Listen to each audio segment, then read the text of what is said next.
Hello and welcome everyone to this session of Punk's Been Dead Since '79. We're going to go into a little bit of the background. We're going to talk through, our characters, and we're going to get started on this wonderful punk adventure today.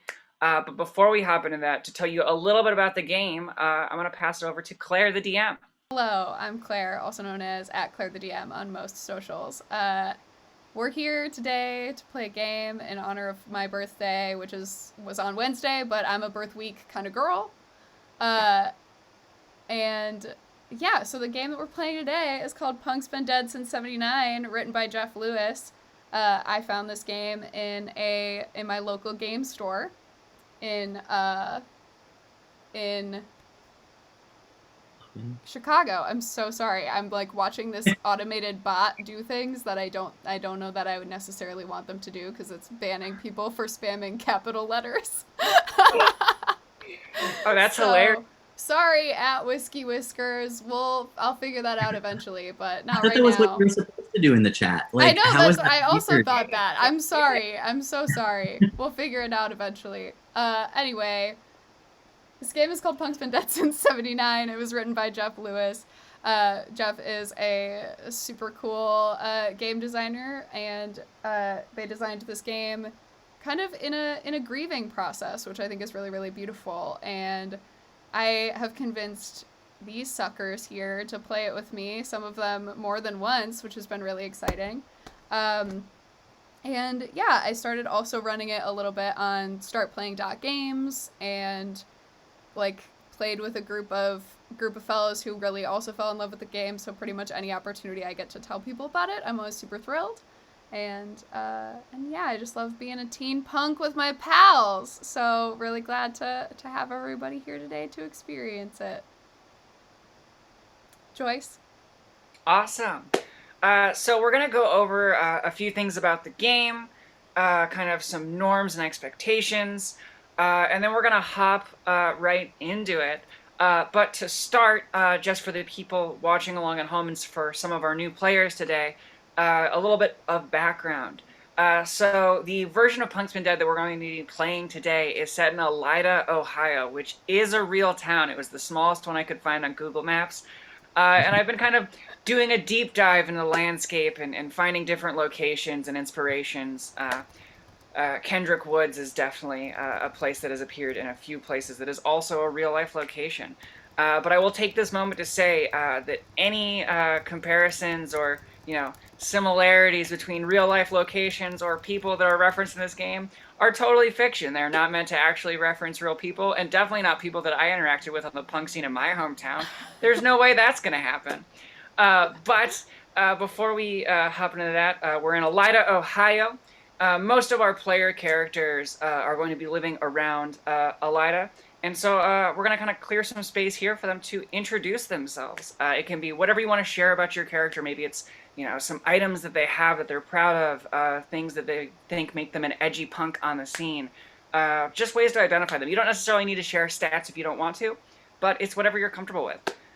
So I'm going to start by throwing it to a player who has played before, JJ. JJ is the character name, by the way. Oh my gosh. Wait, what do I do?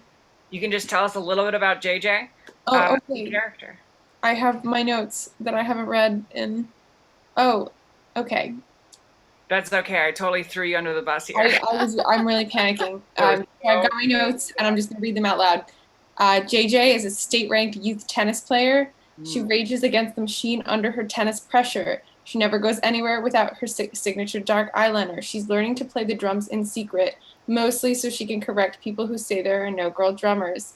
Scares people away on the courts with her tennis grunt, but with the punks, she's very shy, just wants to be accepted as one of their own. Off the court, she dresses like Kim Possible and hopes no one notices. And do I have to list the numbers or? Nope. Okay. We're mostly just going for kind of like atmosphere and vibe right now. So thank you. My favorite part is that JJ dresses like Kim Possible, but also is like a drummer that hasn't told anybody. Yeah, I don't think that's come up actually in our previous games. It's a good fact.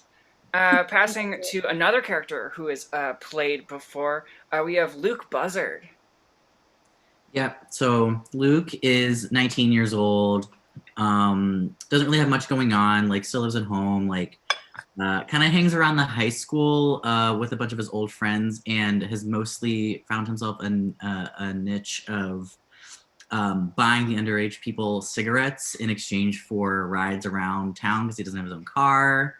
Um, yeah, just kind of maybe bops around from show to show, and kind of is generally known but doesn't have much of a distinct reputation, I guess. Just kind of like, oh yeah, there's that guy. I think I Now, had him buy me cigarettes one time. Carries a wallet chain, switchblade comb, and your typical pack of Marlboros. now I want to ask this question because it is January right now in Elida, Ohio, as it is for us right now. Do you think Luke Buzzard wears a coat? Definitely not. Great. Absolutely not. Probably the most he probably wears is like a shitty flannel with a bunch of holes in it. Usually walks around with a sleeveless shirt and the skinny jeans. You know, doesn't like to admit that he's affected by the cold weather. Yeah, that seems like very Luke to me, which I think is fantastic. Now, throwing to the next character who was also played before Nishikama is no surprise, we have Viv. Right. Viv Glenn is an 18-year-old inclusive punk who is also the guitarist of a band called Basement Attack that she just really, really desperately wants to take off. It's not necessarily going according to plan, but she's doing her best. Viv runs around with a sort of Sinead O'Connor shaved head look, along with some thick platform docks and her sick guitar. She has a major crush on staple of the scene Ben McVeigh, and is very close friends with JJ and just trying to get her out in the world, having a blast, trying to shake up those tennis roots. Awesome, thank you. And just to keep kind of powering through here, we're gonna introduce our new player characters. I have Annie up next. Yes. So Annie is an 18-year-old high school dropout who works in a video store. She plays bass on the sides. That's one of her items. But she isn't really invested in the punk scene for like, she's an inclusive punk, but she doesn't really care about punk music all that much, I think, in general. She listens to a bunch of different stuff. She mostly likes going to shows. I think she likes the community aspect. So another thing she has is, one of the things on my stuff list is a vegan casserole that she's bringing for like the community cooking, like that happens before the all ages show. Yeah. And I think the other reason she likes going to shows is just to hook up with people, because her folk stat is for. Definitely. Her look is she has like shoulder length bleach blonde hair, and I'm imagining her in like a t-shirt with a red and black checked flannel t-shirt or flannel shirt. It's a specific photo, so I found an incredible Flickr image board of photos from the punk scene in Ohio from the 80s and 90s. And this whole look is lifted from one specific photo there. But like, that's her deal. She's like very chilled out, I think. Doesn't really care much about people who she thinks are posers in the scene, and it's just like laconic. What about her name? Do you want to go into her name stuff? Yes. Do you want that to come up naturally? No, I think she likes to style herself as Annie Overdrive for music reasons. That's like her stage name, which is strange because her real name is Annie Mars, which I think is actually a lot cooler. But she like wants to seem cool, but in the process, it's like if you just stuck with your real name, you'd seem way cooler. But she is very militant about that one thing. Nice. And this is just a context question. You said that Annie worked in a video store. Do you think that's like a Blockbuster or a Family Video, or if it's like a small town one-off, like somebody owns it, there's no real like uniform? So it's called the Video Hut, and it's owned by her uncle, I think, which is why I think she enjoys working there more than she enjoyed like going to school. She's someone who actually does kind of care about this job because it gives her independence. But also it's like owned by the family, so she has some security and can like show up late once in a while. Yeah. Thank you. Just to keep plowing through here, our next and final but not least player character we have is Lolly. Hi, y'all. I'm playing Lolly, which is short for Lollipop, though her given name is Lore. Lolly is 17 and super excited to leave this town and go to college. She is on the honor roll, and she's also the new girl in town because her parents moved here to get back to the land and reconnect with Mother Nature from the big city.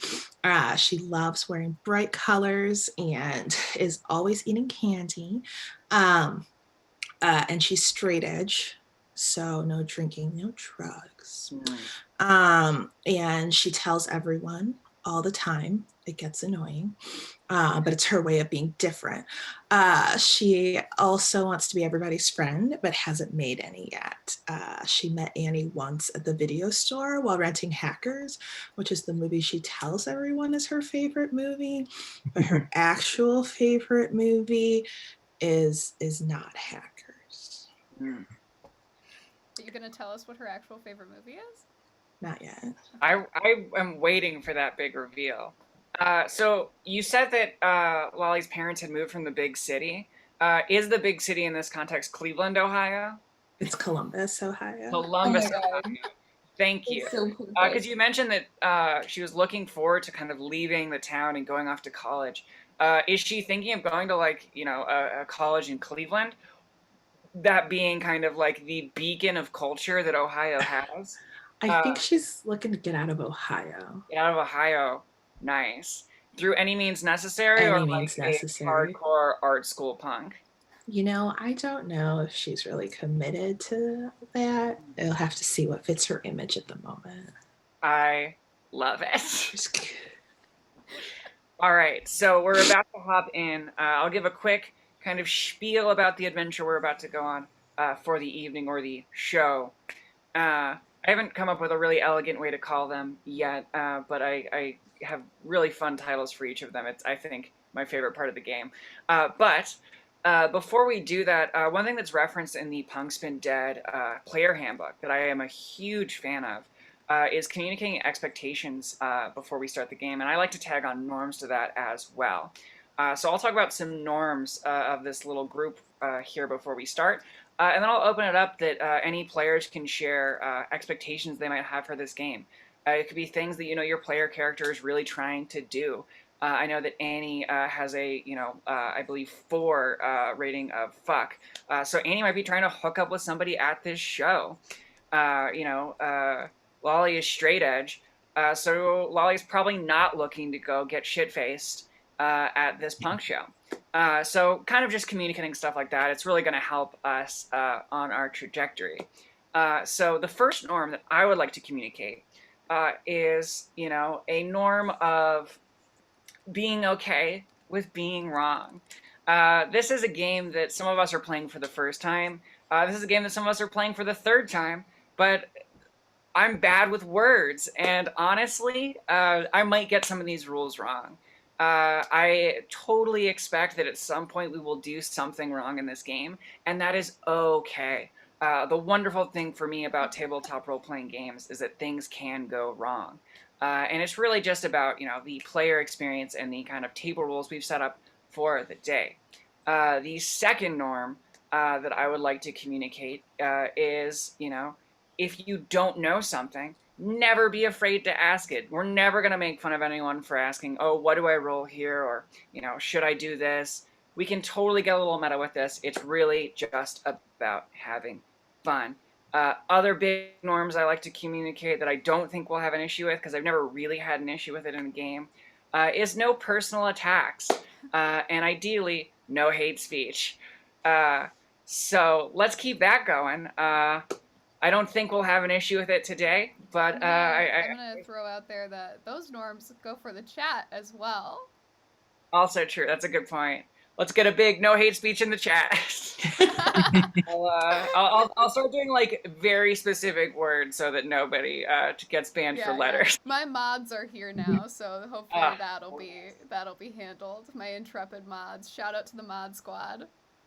I think Thank your mom. No, my mom, Oh I my don't God. think knows how to get to the internet to watch this, but I was like, yeah, behave yourself. Claire's mom is in the chat. Claire's mom is moderating the chat. Claire's mom, who was a middle school teacher, coming at you all live in the chat. She will mod. Everyone will be kicked out of the chat. Anyway. This is a great segue though, because I was done with norms. We're gonna hop right into expectations. Does anyone have any expectations they would like to communicate for themselves or their player?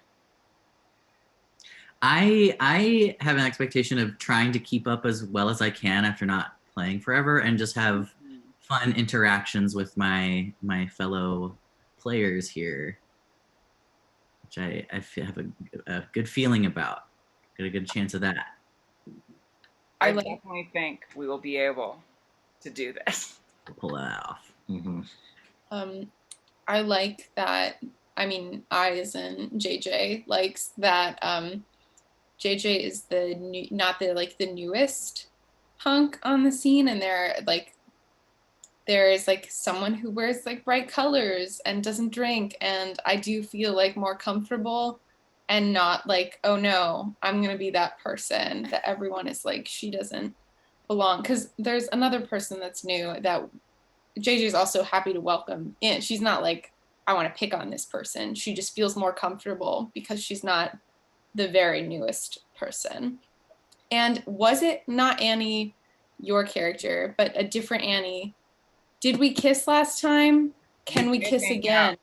That is... Lolly loves kissing. Yeah, you made out at Marissa Reyes' house party, I believe, was the last adventure. Yeah, everybody was getting their kisses in at that house party. There was a kiss, and then I think I ran away, like physically ran away, and I would like to kiss Annie, whose last name I can't remember, again. Oh, the like popular one, right? Yeah, the one that everybody wants to kiss. Popular one? Yeah. I felt really excited about that. As we introduce characters too, what I'm going to do essentially is give a quick rundown of who that character is, what we would know about them, what they're wearing, just so that we're all on kind of equal footing, so that if you haven't met a character yet, you're not necessarily going to feel like, totally adrift. Also because we got to know what they're wearing. We have to know what they're wearing. It's my favorite part of this game. Does anyone else have any expectations they'd like to communicate? Viv's definitely hoping for like either the opportunity to actually, she's like, every time she says this and then every time she doesn't actually do anything about her band, but she's just still trying to get the word out and like get known. And I think she is, much like JJ, having that moment of like, this thing happened at this party. This party was probably like 100 years ago at this point, right? Several other shows have happened in between. And she and Ben Ben just like never even looked at her probably after that for several more times. And she's just like, does Ben McVeigh even remember that we kissed? I think is what's on Viv's mind right now. Do you want a kind of maybe answer on that? Yeah, absolutely. Honestly, who knows if he remembers? That's what I'm saying. Nobody knows. That's what I'm saying. So I think Viv is like, maybe. The man is a glacier. Maybe I'll talk to this glacier. Or maybe not. Maybe I'll punch Timmy Hill in the face. Who knows? And I think I remember your band name. Is it can I out your band name, or do you want to do it? I believe it's Basement Attack. It is Basement Attack. Basement Attack. With songs such as, commonly known songs such as My Heart, Your Nails, Thrashing Femmes, Letters from Chicago, Tattoo Autopsy, Truly, Madly, Lonely, with exclamation points after each one, and just Slam, all lowercase. And are there any other members of the band right now, or is it literally just Viv right now? No, I think there is. There's another member of the band, Travis is the drummer, and then I can't remember the other two, but there are 2 other people in the band. Yeah, for sure. Solid. Any other expectations before we kind of go right on ahead? I think Annie's expectation is she doesn't want any drama. She's like very laid back. She just wants to have a good time. She doesn't want to have to deal with any bullshit. And I think that's probably not going to go great for her, given that this is a game in which things happen. But that's like what she wants. And like if bullshit starts, she's going to be like rolling her eyes in the corner. I love bullshit. And we all love bullshit. I mean, bullshitting is 90% of what my job as the GM is. So I'm excited. All right. Well, I think without further ado, let's hop into it and go away to the faraway town of Elida, Ohio. All right. So the show for tonight, the adventure, is called "What's the Point in Tasting If I Don't Taste Your Tongue: a late night at the VFW." While scientists haven't been able to prove decisively whether or not God exists, Elida in January is proof enough that Satan does. The sun rises in the morning after school starts, and it sets as soon as the late bus kids get home, meaning that a significant portion of the population hasn't seen the sun in weeks, and that significant portion of the population is getting paler and angstier by the day. By mid-January, the whole town of Elida, Ohio, felt like it was about to blow, and local punk scene promoter Mark Allen decided the best thing to do was to light the fuse. The local VFW was the kind of hangout you'd find in a Coen Brothers film. The pale fluorescent lights and $2 margaritas made the place feel familiar, yet strange to all those who walked its hollowed halls. More importantly than its strange ambience, though, is its ballroom. Located on the other side of the building from the bar, it was home to the worst set of speakers imaginable, a waterlogged SM58 microphone, and his stage raised a convenient 4 inches off the ground. The bartender couldn't let Mark mess with the lighting because apparently all the lights in the building were on the same switch, and the bartender needed to read the drink tickets. To make matters worse, the fact that there was a bar on the premises meant that a cop was most certainly going to be lurking nearby. Normally, this level of hangups would make you think twice, but Mark was able to book some legendary acts. Punching Pasta was opening, followed by Magic Marker and chairman of the board. No one had seen Johnny dead since he went away to rehab, and everyone was excited to see him thrash it out once again on the main stage. If you could navigate the night successfully, you were going to have a raw fucking time, but for now, it's fifth period, the day before the show. Or actually, no, let's change that. It's fifth period, day of the show, doors open at 7. Wait, can we get a reminder on Punching Pasta and Magic Marker? Yeah. Because one was cool and one was not cool. Sorry. Yeah, it's kind of an interesting scenario. So Punching Pasta has Timmy Hill on lead vocals and guitar, Alex Faye on drums, and Jared on the bass. Now, I think what you're remembering is Timmy Hill. Now, Timmy Hill is a skin and bones type punk. The dude wears a Misfits t-shirt that he painstakingly cut into a tank top, ripped blue jeans, and combat boots. He keeps his wallet on a long metal chain that's connected to his belt and seems to cut his own hair. He wants people to refer to him as Tim, but almost no one will. So that's the kind of first one we're introduced to. The problem with Timmy Hill is that he has a habit of falling in love with other people's girlfriends. So I think that is what you're hearkening back to. Yes. Now, Timmy Hill, I believe, is the lead singer to Punching Pasta. But if we go to Magic Marker, we've got the Reed brothers, Mark and Trent, singing and on bass. We've got Thomas on guitar and Rachel McSweeney on the drums. Chairman of the board is the kind of more famous band that we're all aware of. They are driving into Elida for the evening from Cleveland. Johnny Dead being the lead singer, Martha Angers on guitar, and George Medic on the drums. That's just a quick overview of those bands. I don't expect you to remember all that. But let's just hop right in. So at the current moment, I don't believe any of the characters own a car. Is that correct? I certainly don't. Luke Buzzard has never even been in a car. That's not true. But that is... I've been in everybody's car because I'm fun. always hitching a ride. Very true. So who is still in school at this exact moment? It's fifth period, roughly about like 1:30 in the afternoon. All of our characters in school, you're very aware that Mark Allen, the local scene promoter, has put together this show. And you kind of have a couple periods left in the day to figure out how you're getting to the show. Let's start with Viv. Viv, do you have any plans for how you're going to try to navigate this? Oh, yeah. I'm gonna hunt down my pal Chelsea McVeigh. That's true. Chelsea McVeigh, for those unaware, is the younger sister to Viv's longtime crush, Ben McVeigh. Chelsea McVeigh is essentially the queen of the scene, grandfathered into the mosh pits at a young age by her seemingly mute older brother. We'll kind of get into what she looks like and what she's wearing in a little bit.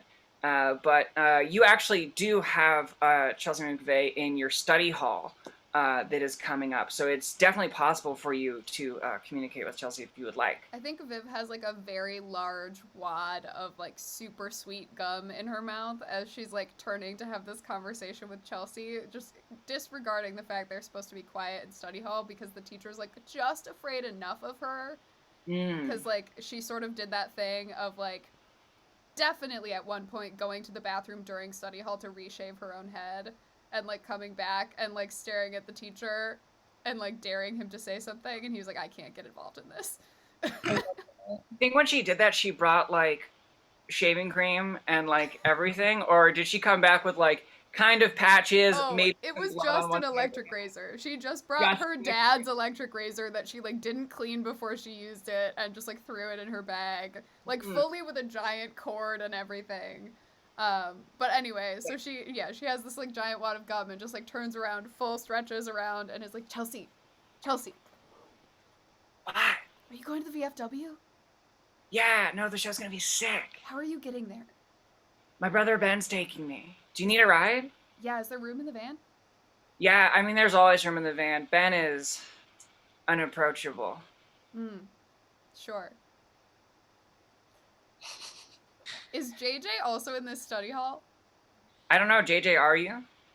I am in the study hall. I've decided for my own convenience. Yeah, for sure. My plan has thus far been to either bike to the show or see whatever Viv is doing. Before Viv and I became friends, I used to bike to the show and then hide my bike in the bushes so no one knew I biked. I remember that. No, I love that. And for context, the VFW is on Main Street in your town, just a little bit further down the road than the high school. So you don't actually have to travel an incredible distance, but the doors open at 7, so if you're trying to like eat dinner or change out of your school clothes before you go to this show, you'll probably have to go home and arrange something. I'm very much getting in on this van, if that's possible. Is Lolly also in this study hall for cinematic reasons? Where do you sit? I definitely sit next to you. Great. Out of fear and loneliness. Like that. Yeah. This is like, in my opinion, this is a study hall back when it was very normal for people to take edibles at the beginning of the day in school and just kind of float through. So the study hall that I am harkening back to is the kind of study hall where it's a bunch of desks, a teacher that just keeps shushing you, but you can sit wherever you'd like. Yeah. Good. Yeah, Lolly's definitely front row in front of the teacher. Nice. Studying in study hall, but listening because she didn't know that this show was happening. Because she's, doesn't have any friends yet. And she definitely is going to take her brand new VW bug revamp that she decked out to look like a bug, like a bumblebee, to this show. So she's just like waiting for anyone to ask her if she's going. Nice. I think this is kind of a group thing. Lolly being the new person in the school, does anyone ask her? I don't think Chelsea does, because I think Chelsea has a little bit of a I wouldn't say she is unapproachable. I wouldn't say that she is like not a friendly, warm person. but I would say that she is not at all living in this moment. She checked out the second she walked through the doors of this high school in the morning, and so she is really just existing on Chelsea just. took the edible. Yeah, she took the edible. And it's not even the good kind. It's like there's like leaves in it. Oh. It's not where you want. Clearly, someone just kind of ground up some weed and threw it into some store-bought brownie mix. But that is the situation that we're at. I think if Lolly looks our way at all, like, what is? But she's definitely. Yeah, I think at that point, Viv is like, hey, Lore, is it? Lolly. Lolly, sorry. Like lollipop. Oh, right. When they, yeah, for sure. Cool. Is Lolly wearing like regular school clothes, or? I think she's wearing clothes that were not as bright, but okay. She's definitely trying to look a little more punk than prep. Yeah. It's not going well. Viv definitely shows up to school in one outfit and then goes to the bathroom and changes into a different one. So I think that she like sort of sees this like, you have a style that you're trying to maintain and I respect that about you. And so I think she's like, Lolly, you going tonight? You get a stern shh from the teacher in the study hall. Because you just full on voice that. Yeah. Lolly, are you going tonight? Yeah. Do you know where you're going? No. Hang on. Viv like fully rips out a sheet of like half done homework and she's like, this was all wrong anyway, and like draws a little map from the high school to the VFW, knowing that that's not actually super helpful if she's trying to go from her house. Yeah. But is like, this is the best I can do. It's not extremely well drawn, but I think she has like really nice like brush script like penmanship. That's amazing. Lolly takes it, so excited, and then she's totally gonna go home, change, go back to the high school, and then follow the map. Only to get like 2 blocks from her house. I absolutely love it. I want to just jump in and say that JJ is extremely enthusiastic that Lolly is coming, because it means, again, she's not the newest person there, but she wasn't going to invite her herself for that. Amazing. To take a quick check-in, where's Annie at right now?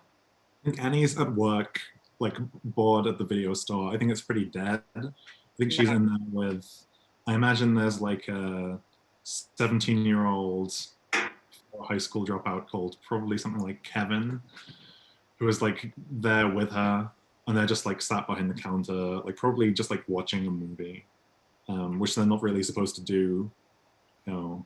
But like there's nothing else to do here. So they're just like sat there watching a movie. Is there like competition in this small town for the video hut? Because I remember like Blockbusters on a Friday were bumping. And I mean, it's a little bit early. It's still around like 2 p.m. So, you know, it might not be hopping yet. 5th period is at 2 p.m.? Is this like, is this before, or this is after lunch, I'm assuming? Yeah. I mean, well, I'm kind of blowing the lines here. We're definitely getting into 6th period now that we're checking outside of the high school. I'll kind of like fib the times as we kind of move. Late afternoon. Cool. What? Mid-afternoon. We're mid-afternoon, yeah. I don't know. My high school got out at like 3 p.m. And there were 8 periods. So in my brain it tracks, but maybe I'm crazy. Yeah, I bet a Blockbuster probably just opened like someplace outside of town, like in a strip mall somewhere, and they're starting to feel it now. Like it's definitely like it's never busy around this time, but I think 2 years ago they would have had a few people come in, and like today it's really dead. And now, is Annie aware of this show tonight at the VFW? I think so. I think she's someone who goes to shows. I think she has, I don't know if she knows anyone else at this point. She probably has a few friends that she might go with, but I think she's also, because often she's going there to try and hook up, she probably has like 2 sets of friends, right? It's like the kind of people who are into the more community aspect of like meet up before the show, have like a community meal, that kind of thing. There's some people that she knows from there. They all like get together and eat. And then the other part of it is once she's at the show, she's not like she's looking to like meet people and like go home with them. So I think she was happy to show up on her own for both of those things. Solid. Passing right along. What's Luke up to right now? Luke, well, see, that's why I asked about the time, because I'm either I know about this VFW show and I still have yet to wrangle a ride. I'm either waiting for the lunch bell to ring so I can hang out and talk to somebody through the chain link fence by like the parking lot or wherever they do recess or whatever the hell they do in high school. And or waiting till the end of the day for school to let out, because I don't like to loiter for too long around the school, because I think there might be some security officers who know. There are definitely security officers who have a picture of you in their like I just graduated and they're just like, Luke, that's him again. Right. So I'm probably like wandering around the block. I might pop into the video store just to see what's what. Yeah, take a look around. I probably won't rent anything, because I think as soon as they pull my name up, they'll see that I haven't returned my copy of Point Break. Nice. So I love it. We all just need like a little bit of Keanu on a surfboard. I hate to say this to you, Luke, but at this current moment, they are not going outside for lunch because it is currently 30 degrees in Elida, Ohio. Well, yeah, that's true. So your plan to talk through the chain link fence might be a little bit difficult. Well, don't they like go outside? Don't you get some breath of fresh air or something? You wouldn't go outside at all? Say it's probably likely that Viv does have plans to buy cigarettes. Viv is fully 18 now. She still buys cigarettes off of Luke because it's the only way they catch up. Aww. But she doesn't want to tell Luke that because he's tough. Yeah. And I know this fact, and I desperately don't want to lose her business, so I probably give her a little bit of a discount because we're friends too. Oh, what a nice, sweet little Luke Buzzard. Well, that's fantastic. So I'm assuming that like as this kind of school day progresses, Luke's hanging out. Viv steps outside, maybe to smoke, maybe to arrange to buy some cigarettes, and bumps into Luke Buzzard. Mm-hmm. Hey, do you want to bum one? Yeah. I mean, that'd be swell. Thank you. Yeah, I hand her a cigarette and I light it for her through the fence. Thank you. Very cinematic. Viv is like, so we have this new kid and they're gonna be at the show, and I think we have to I think we should be nice to her. Oh, okay. Yeah, what's your new friend's name?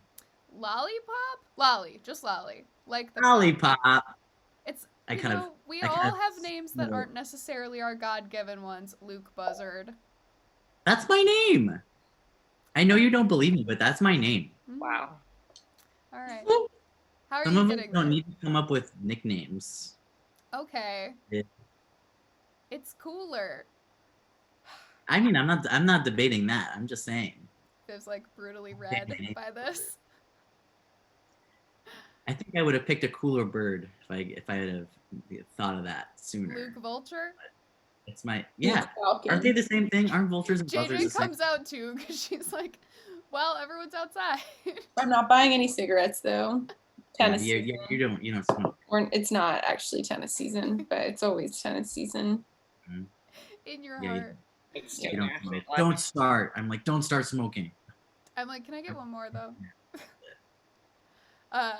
Yeah. So you're done with your first cigarette already?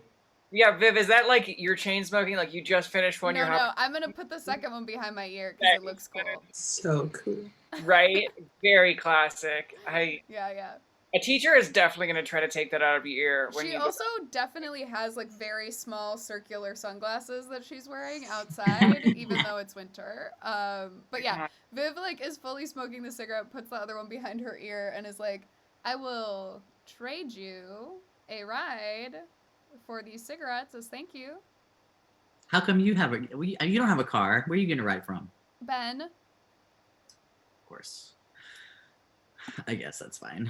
Viv feels really smart for getting away with saying Ben instead of Chelsea. Yeah, right. I'm like, oh, is that?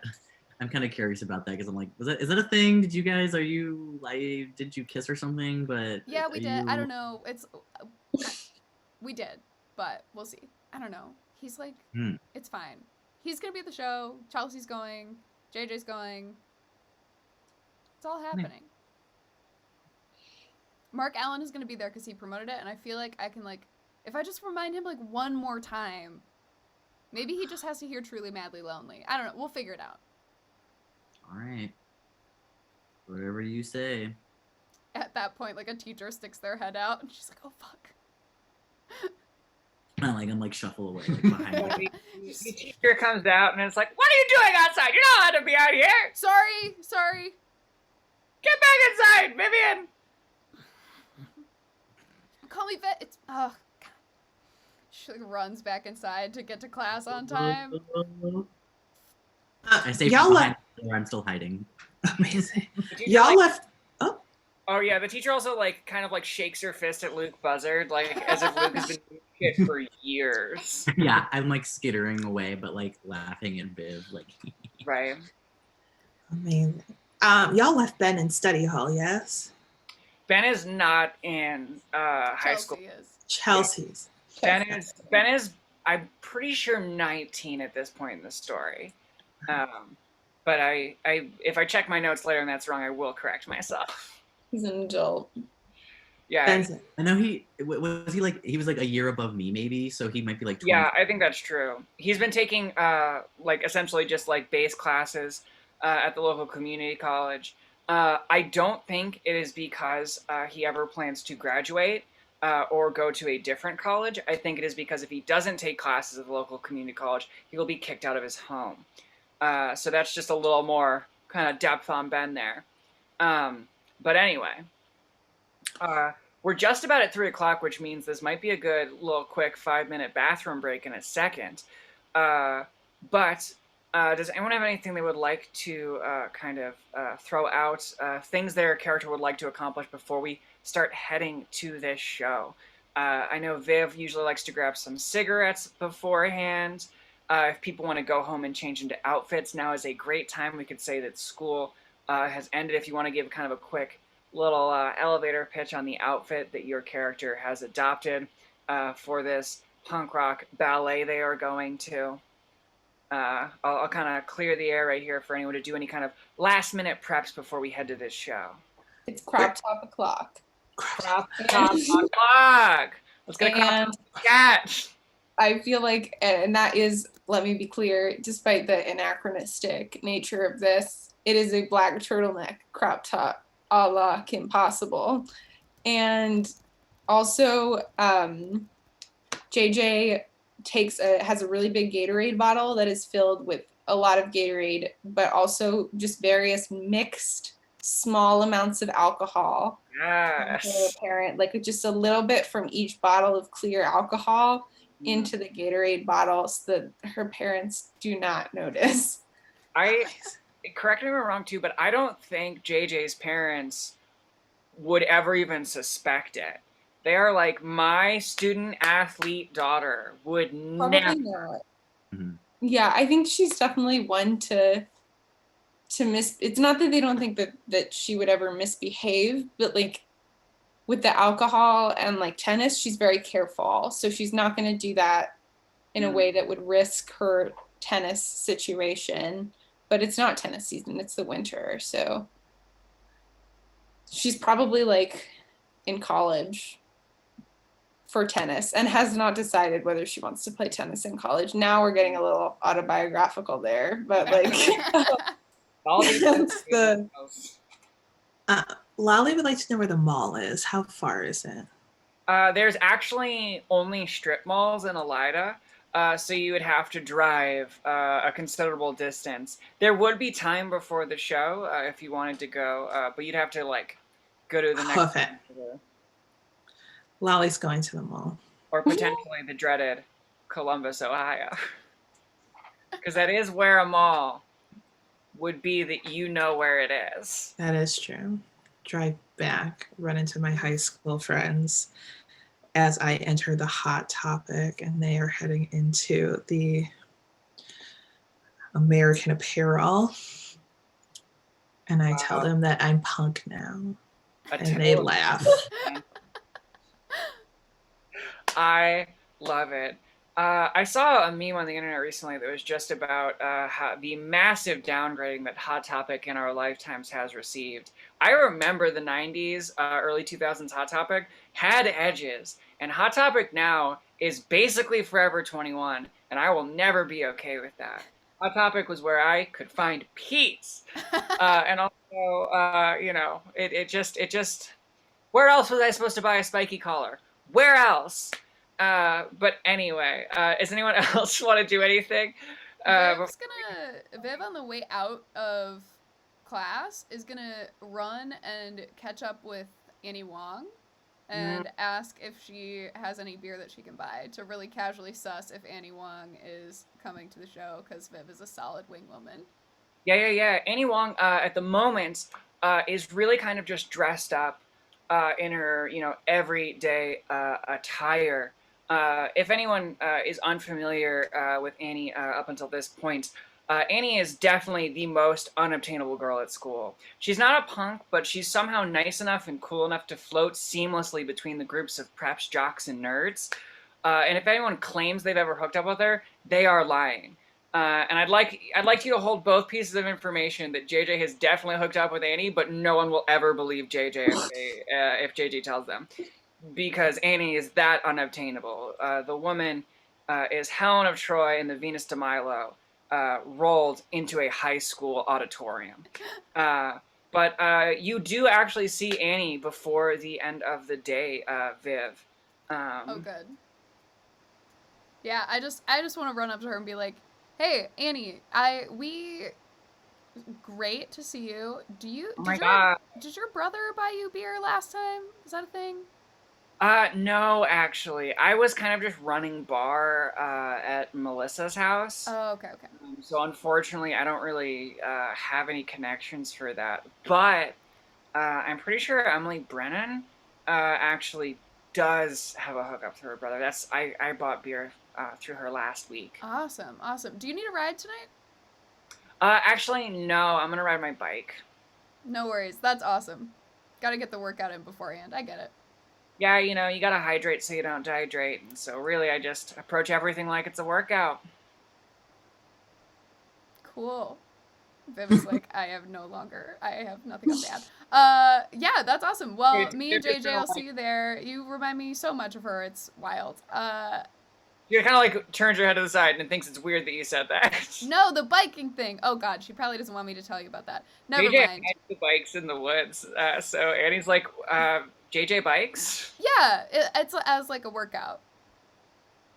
Sometimes tennis players do that. I have to go. I'm so sorry. I run away and do not tell JJ that this happened. It's so sad because we'll talk about the roles when we come back from break, but that was a rough interaction, and I might have you lose one. I do. I think I do. That was frighteningly bad. That was I mean, you could choose to lose face instead, but I would. Yes. Yeah. This has 9 edge, so losing a little is par for the course with her. She's falling down at all times. Very true. Does anybody else want to do anything before we kind of meet up to head to this thing and go on break? I go buy cigarettes and I change from my casual flannel into my formal one. Everything else stays the same. Do you have a go-to cigarette spot, or do you just like go to the local gas station? There's like one gas station that I go to frequently, but I do change it up every once in a while just because I don't want the poor old man behind the counter thinking I'm smoking this many cigarettes. I will also just offer this. It's, you know, it is Luke Buzzard. You can definitely make this choice. But in my hometown, there was a gas station next to the high school that we all called McSweeney's. And there's a character in this game whose last name is McSweeney as an homage to that gas station. So if you'd like the old man behind that counter to be related to, I believe, Rachel McSweeney of the drummer? Correct, the drummer. If you would like the gas station attendant that you're going to do the father of Rachel McSweeney, the drummer, that is an offer that you can accept if you would like. Oh yeah. Fantastic. McSweeney. That's what I call him. And then he's like, "Don't call me old man," and I'm like, "Eh." That is exactly how it goes. He like also like every time he sees Luke, he like sighs. Not because Luke isn't like a really great, person, but like because this man didn't fight in World War II, but his dad did. And so this man has like, a very kind of white collar shirt approach to masculinity that some might deem toxic. But he is not a fan of people who wear their hair like that. Get a haircut, you hippie. It is kind of old man McSweeney's general vibe. Does anyone else have anything they want to do before we kind of head off? Can we just? Oh, I was gonna say I need to find out at some point what Lolly bought at Hot Topic, but I can wait. That can be a reveal. We'll reveal that when we all meet up for the show. Annie, do you have something? Yeah, I just wanted to make it clear that Annie does not change her clothes. She just goes in exactly what she's been wearing all day. Which is what? And Nirvana t-shirt with an open flannel on top, and I think she throws on a cable knit sweater on top of that because it's cold out. And she's wearing like jeans and boots, but that's it. Oh, see.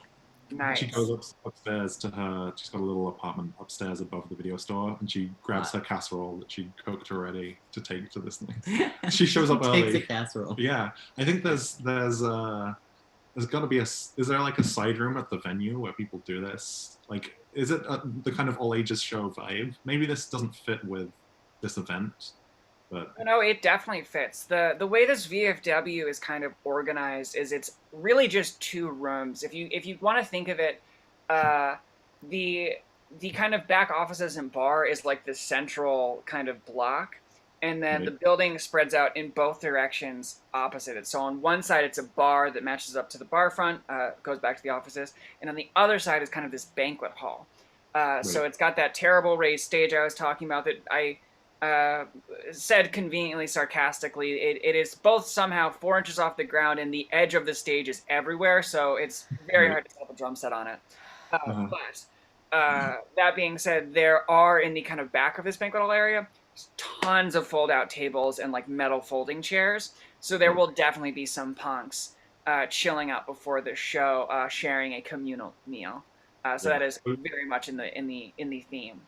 Right. So I think she's going to be going straight from work to show up to that. Is like solid. And so when you get there, just a couple notable characters who you're going to run into at this kind of potluck. One being Martha Angers. Martha Angers is the guitarist for Fuck Bill Clinton. And I believe she's also in a couple other bands, so she might be on stage at some point tonight. But Fuck Bill Clinton is the one she's famous for. She's wearing black jeans and a plain red shirt. She's not much older than 18, but somehow has a full arm sleeve tattoo already. Her thick curly red hair and thick framed glasses set her apart from a crowd of people trying too hard. Her punk influence is seamless, effortless, and everyone in Elida is surprised she hasn't moved to Cleveland yet. So you're definitely going to bump into Martha there. And you're also probably going to end up bumping into Matt Benning. Matt Benning is a drummer who is constantly looking for a band to play in. He's really good at drums. But the thing is, he doesn't have a car, and so no one is willing to haul his drums around for him. So he's kind of just been, playing gigs when he can. He's the only one on the site wearing gym shoes and a tank top, as well as gym shorts. His long hair is dark brown, and he's had at least one haircut in the last decade, but no one knows when it was. So those are just two notable faces you'll see kind of in this punk potluck. Okay. And I think with that, we have a little bit that each person is doing right before the show. So now might be a great time to kind of adjourn. We'll meet back. We'll head to the show, and we'll have a great time. Thank you again to our invaluable GM, Joyce Murphy, and our fellow cast members, Katie, Laura, Charlie, and Jay. And we are back from our bio break. Thank you so much for sticking around. All right. The school day is over, the afternoon is ending, and like I said earlier, the sun sets at around 5 o'clock. So the town of Elida, Ohio has gone dark. It is very cold, and it sort of has a glow to it at night. There is a steady layer of snow kind of everywhere, but it's also the kind of snow that's dry and has been there a while. So there's this kind of like gray, salty slush that exists in the gutters and on the streets and all over your boots. And Elida in January really just radiates the energy of that gray, salty slush. And so we're back. Let's check in with Viv and JJ, who are trying to get a ride with Chelsea. Did y'all make a plan so that Chelsea and Ben would come pick you up at your homes? Are you meeting at Chelsea's house, which I believe is close to both of your normal homes, just from past little adventures we've been on? I think we walked to Chelsea's house, right? Yeah, I think that's the vibe. Solid. I think on the walk, I do tell JJ, like, hey, real quick thing, Annie will be there tonight. I did accidentally tell her that you bike, but I said it was as a workout, and I really fumbled it, and I'm sorry. I was trying to be helpful, and I don't want to lie to you about it. So I just need to say it, and I don't think it's a thing. I think it's great. I think you're great. I'm sorry. Yeah, I'm not too worried. I mean, I don't know the bungle, the extent of the bungle, but I'm not too worried. I feel like I'm not that embarrassed that I bike. Great, good. More just the image of me like riding up on the bike is what I want to avoid. Amazing, amazing. Then I barely bungled at all. We're good. I think as we like turn into the driveway to the McVeighs. Great. As you turn to the driveway, you see Ben McVeigh's van parked with the hood fully up and the doors open. It's blasting music out the sides, and Ben is working on it underneath the hood. He's not doing anything that's like really intense. It's not like that scene from Hot Rod where he's just hitting it with a hammer. It's more like it looks like he's kind of checking fluids and really getting to know his car. You can kind of see in the distance that there's lights on inside the house, and so you assume Chelsea is probably still getting ready. I feel like I really say hi enthusiastically to Ben because I think that now that he and Viv have made out, that means he'll be nicer to me, and I feel like he's probably not, but... Great. This is actually fantastic because it's going to be our first roll of the game. So we didn't talk about it before the break because I like to introduce things in segments, but there's a couple different types of rolls you can do in this game. I'll just read through the bulleted list that I have right now.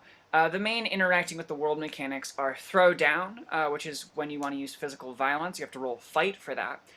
Talk shit, which is emotional violence. You can roll feel. Shoot the shit, which is manipulate an NPC, also rolling feel. There's shit the bed, when things look like they might go sideways, roll flesh.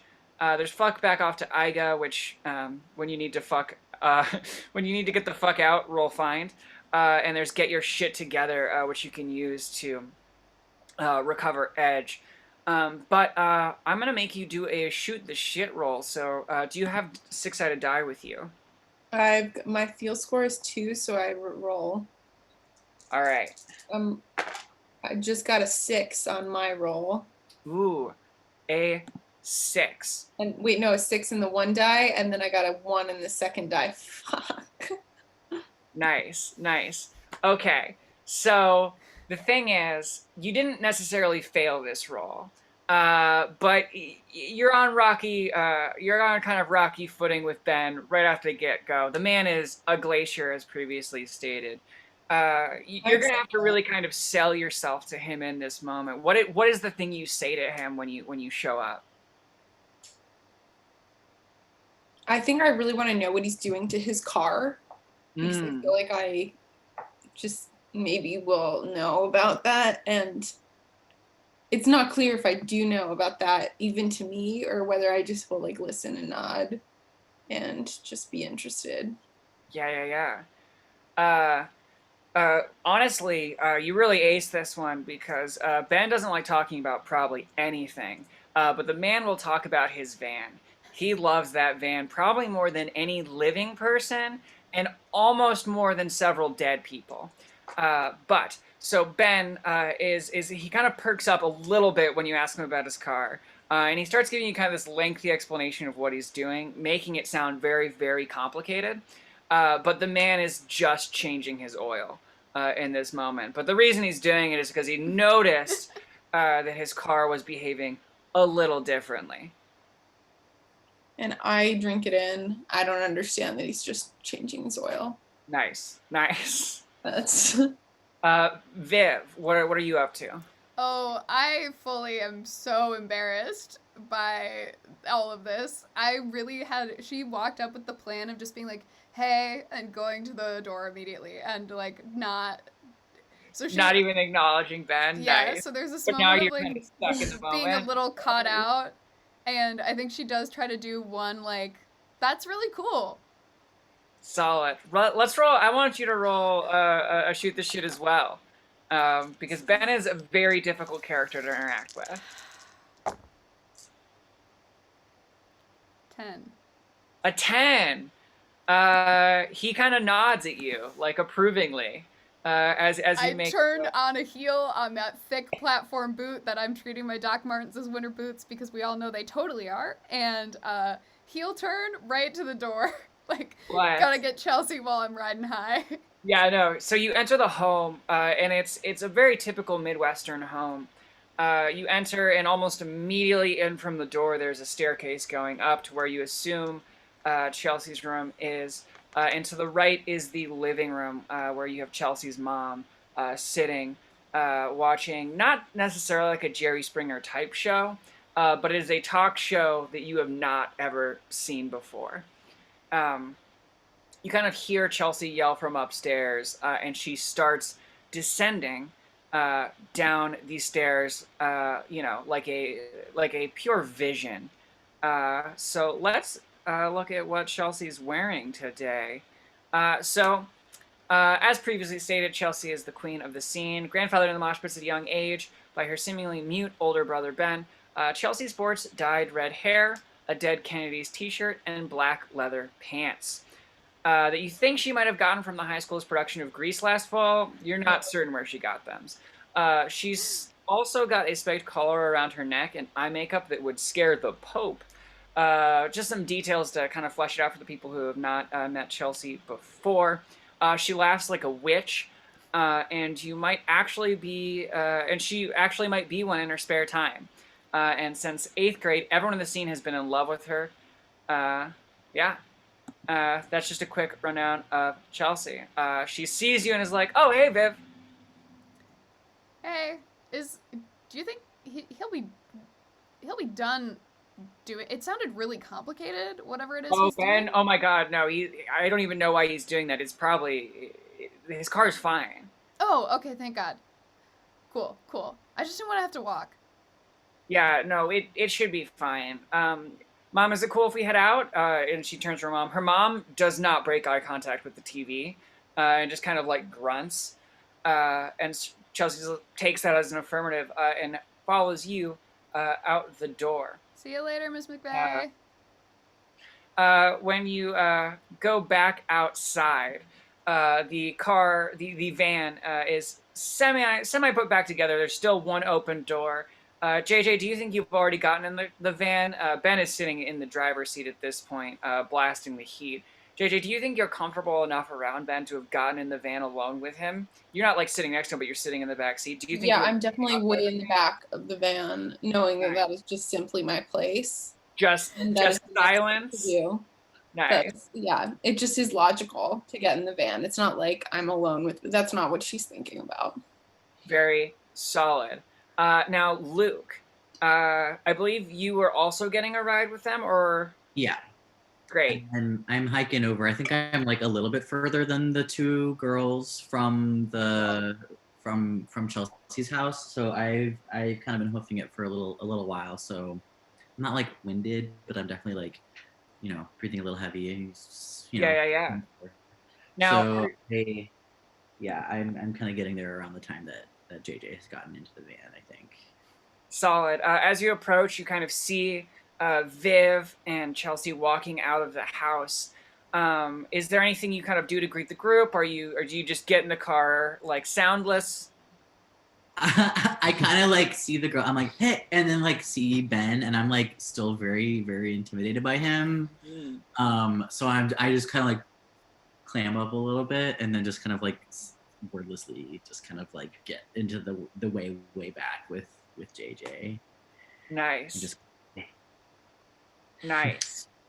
So our three punk rock folk have gotten into the back of this van.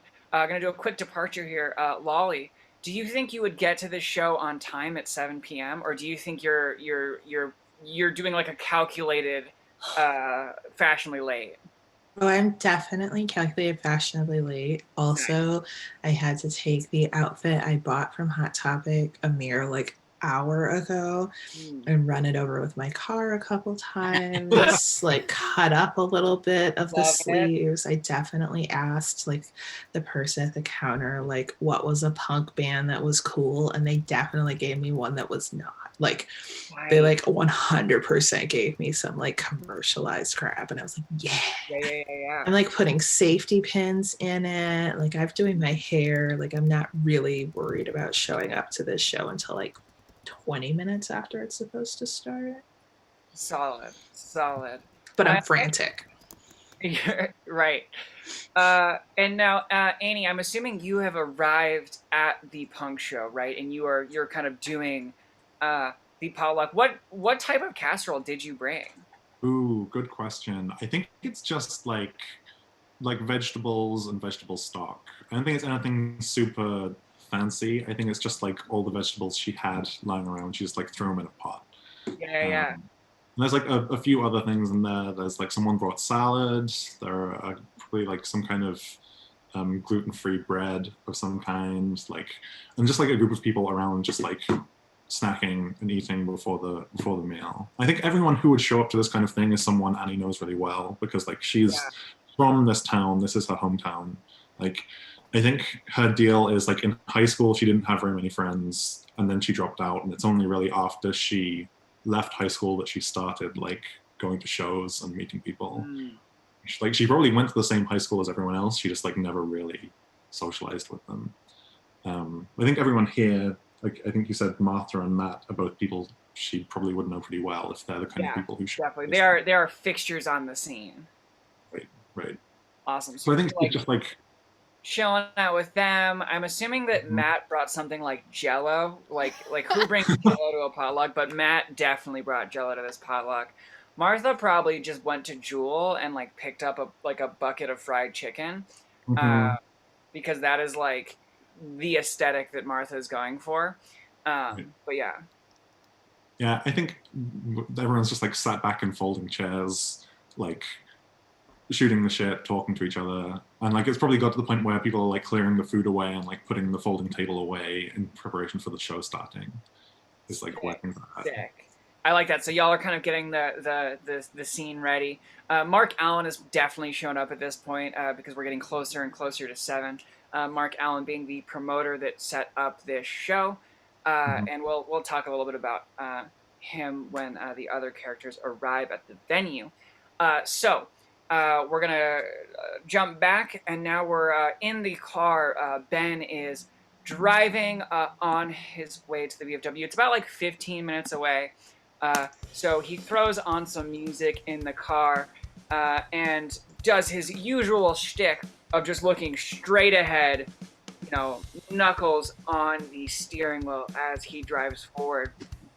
Viv, Luke, and JJ, while you're on the drive here, is there anything you're trying to accomplish in the car? Are you trying to talk with Chelsea? Are you trying to talk with Ben? Or are you just kind of chilling out? I am trying to not embarrass myself in front of Ben. Even though I'm like, I don't think I'm in danger of doing this. I'm just, I feel like I'm just on kind of thin ice with him, but I probably not. Sure. I like to be quiet. I mean, I think everyone is on thin ice with Ben. That's just who Ben is. Viv, are you trying to do anything? I'm the smallest goal. I'm obviously just catching up with Chelsea about like the day and stuff and whatever bullshit test we had to take. But I am like trying to be really sly about potentially catching Ben's eye for a brief moment in the rearview mirror when he happens to look in the rearview mirror. One of the kind of mechanics in this game that I really like is the fuck mechanic. And I don't know if this is like really supported by the text in the game manual, but I think fuck is a really great one for seduction, but also for just general luck and hopes and dreams. So let me get a fuck roll from you, Viv, just to see if you can make that eye contact with Ben. I have 3 fuck, and I have to give them all to try to make this happen. I like those odds. Oh, it's so bad. It's a 5. Wow, that is very bad. It's so bad, actually, that Ben notices you're trying to make eye contact with him through the rearview mirror, and purposely does not, which is definitely unsafe. You should definitely look in your rearview mirror while you're driving. But Ben does not. JJ, is there anything you're trying to do on this drive? I feel like in like a personal level, I'm at peace. Like I talked to him successfully, and like this is like people I feel somewhat comfortable with. But I feel like I've also just witnessed that interaction, and I want to do something to help. And so I know that involving Ben is a bad idea, but I asked Viv something pointed about her band so that she has a chance to talk about it. Nice, nice. Thank you.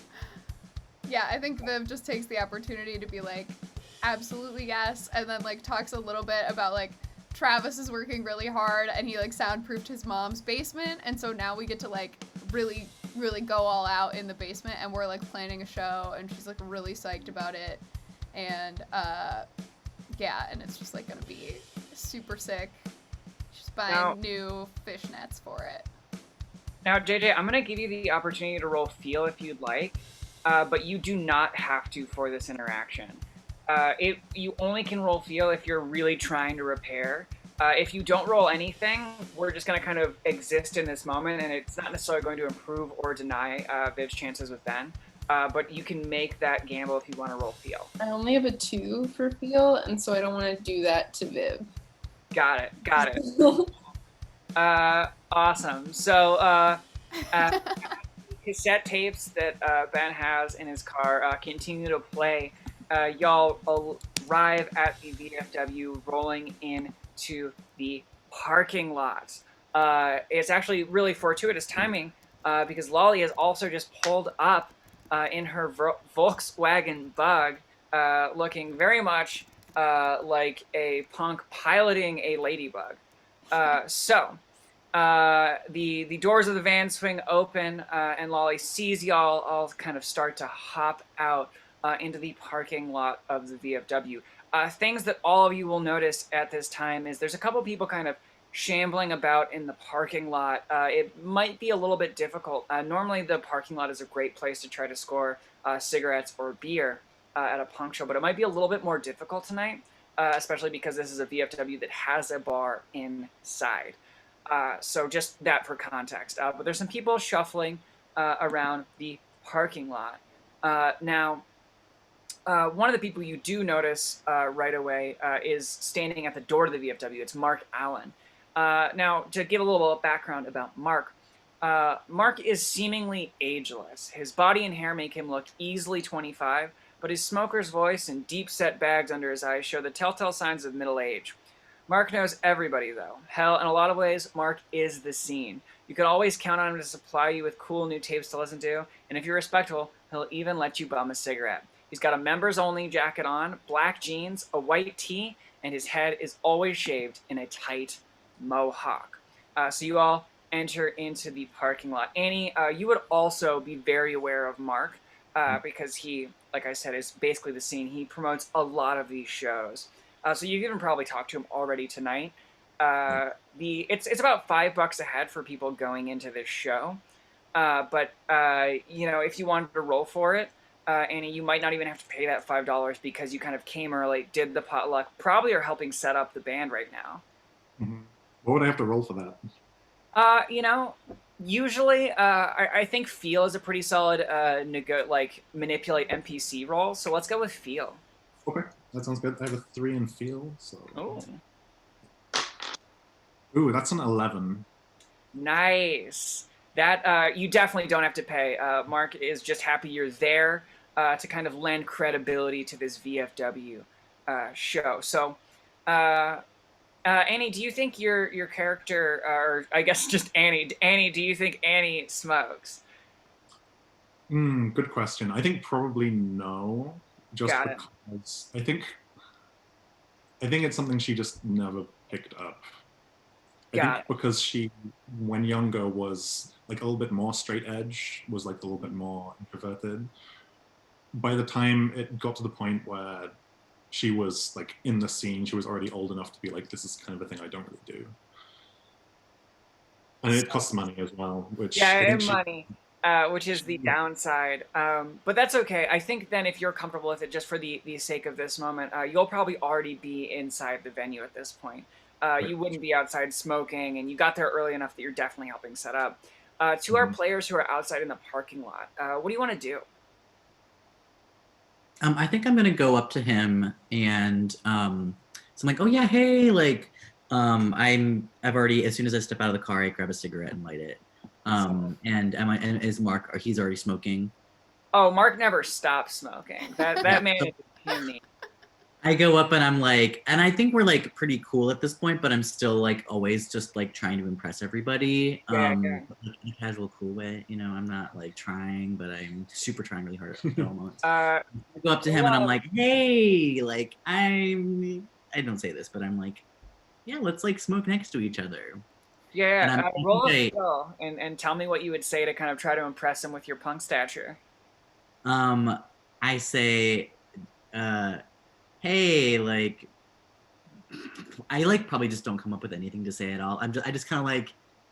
You're just like doing the eyes, making like, weird are those gestures of menthols like, hey, look, we're or whatever? Like it's some. Yeah. I'm also still like very spooked from like being around Ben. It just sort of like messes up my juju for a little bit, and I'm kind of like, oh god, thank God somebody I know that I can like. Right. Actually, to... I'll even say too, you're definitely a punk on this scene. So if you don't want to roll to try to impress Mark, you don't have to. But if you want to impress him, you're gonna have to roll a feel. I think I'm not really doing anything. It's just sort of like oh thank God, here's somebody that I know and can like nice. Reinforce my cred.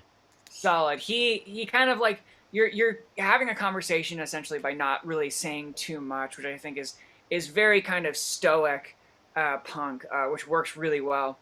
So as you come over, Mark Allen, who is just chain smoking an entire pack of Marlboro Reds, looks over to you and kind of gives you like an approving nod, kind of like looks you up and down, notices that you look the same as always, appreciates that about you, and takes another drag. Now, people in the parking lot, we still have Viv, JJ, and Lolly trying to, figure out their path into this venue, or figure out if they're trying to kind of find stuff in this parking lot. Is there anything y'all want to do?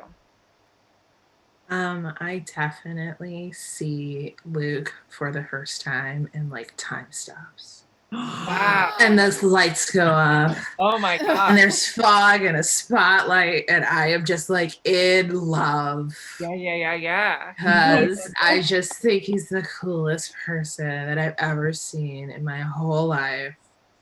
Yeah, I'll go so far as like you see him and you this is like I mean, I don't want to say that you're not, a fixture on this scene yet, because you could very well become one by the end of this night. But the thing is, based on your trip to Hot Topic, my assumption is that you're kind of new here, and you haven't really felt the kind of like in your chest feeling that the punk scene is all about. And as you lock eyes with Luke Buzzard from across the parking lot, you start to hear drums in the back of your head. Kind of slows down a little bit as he walks over to Mark Allen. Viv and JJ. I think I like wave to Lolly as like an acknowledgement and greet her at the same time as I am walking over to Luke and Mark. Yeah. Well, So it is extremely clear that I know Luke.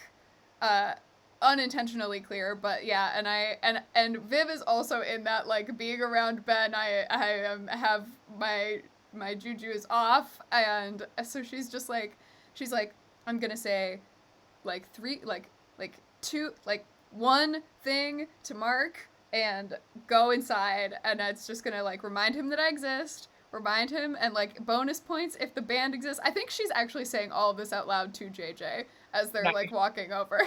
She's like, I'll just like say hi and remind him that I exist, and hopefully he'll remember that the band exists, or I'll say something cool. It's fine. Everything is good. It's good. Cool. Thank you.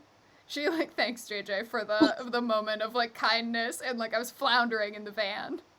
I do think that like JJ knows that this is the smoking and lurking part of the night, which is something she doesn't intuitively understand or need anything from. Like, and yeah, takes all that in from Viv. And I feel like, yeah, like these are all people that Viv needs something from, and JJ kind of really doesn't. Like, Mark is an adult, and JJ doesn't have a band. And so she's gonna like go to college and have other adults that she meets. Like, yeah. So, yeah, she's just gonna be present for Viv and support her and whatever. Solid. But I will say, for the sake of this, I think, you know, the van crew and Lolly all kind of converge by the door to the venue, and Mark Allen greets all of you with just like a solid, "So y'all made it out." Yeah, man, thanks for this. It's sick. Yeah, no problem. Should be a fucking sick show. You know, we got some solid bands out here tonight. Martha's inside already. Y'all know Annie's setting up the band right now. Should be getting started soon. Oh, Annie's here? Oh, yeah. Oh, okay, interesting. I am not happy about that reaction. Guess the reaction based off that. You're like, you're already Annie. You're already wondering what's going on. And I'm also not happy about that, and I say, which Annie? I don't have my notes in front of me in this exact moment. Annie, what is Annie player character, not NPC Annie? What is your last name again? It's so my real last name that no one knows is Mars, but I tell everyone my name is Annie Overdrive. Nice. Sorry, say that one more time for me. Annie Overdrive. Overdrive, great. So Mark Owl would say, Annie Overdrive. I laugh. So cool. And I think I asked because the way that he had said it, it was like, oh yeah, some cool person that you should obviously know about. And I'm kind of like, I feel like I've seen her and met her before, but I don't. I'm pretty much just calling it out, not because I specifically know who she is, but I feel like I should. So that's why I'm like, I'm still kind of parroting Mark and being like, oh yeah, Annie's here. Like, so it's not even so, and like it might read that I like her, but I think he is sort of like still just in the like trying to seem cool phase of the evening. I think at this point, Annie, I've been like setting stuff up inside and like clearing out the food tables, but there's like still some food left. Like there's like a bucket of fried chicken and a couple other things. Nice. So I walk out to the front door to Mark, basically say, "Do you want any of this food?" Like with a bucket, and like hold it out to Mark. And everyone else is here, so I'm like, does anyone want any of this? It's free. Mark kind of shakes his head. I think this is an important character trait to list, but no one has ever seen Mark eat food or drink a liquid. The man just smokes cigarettes and seems to subside off nicotine alone.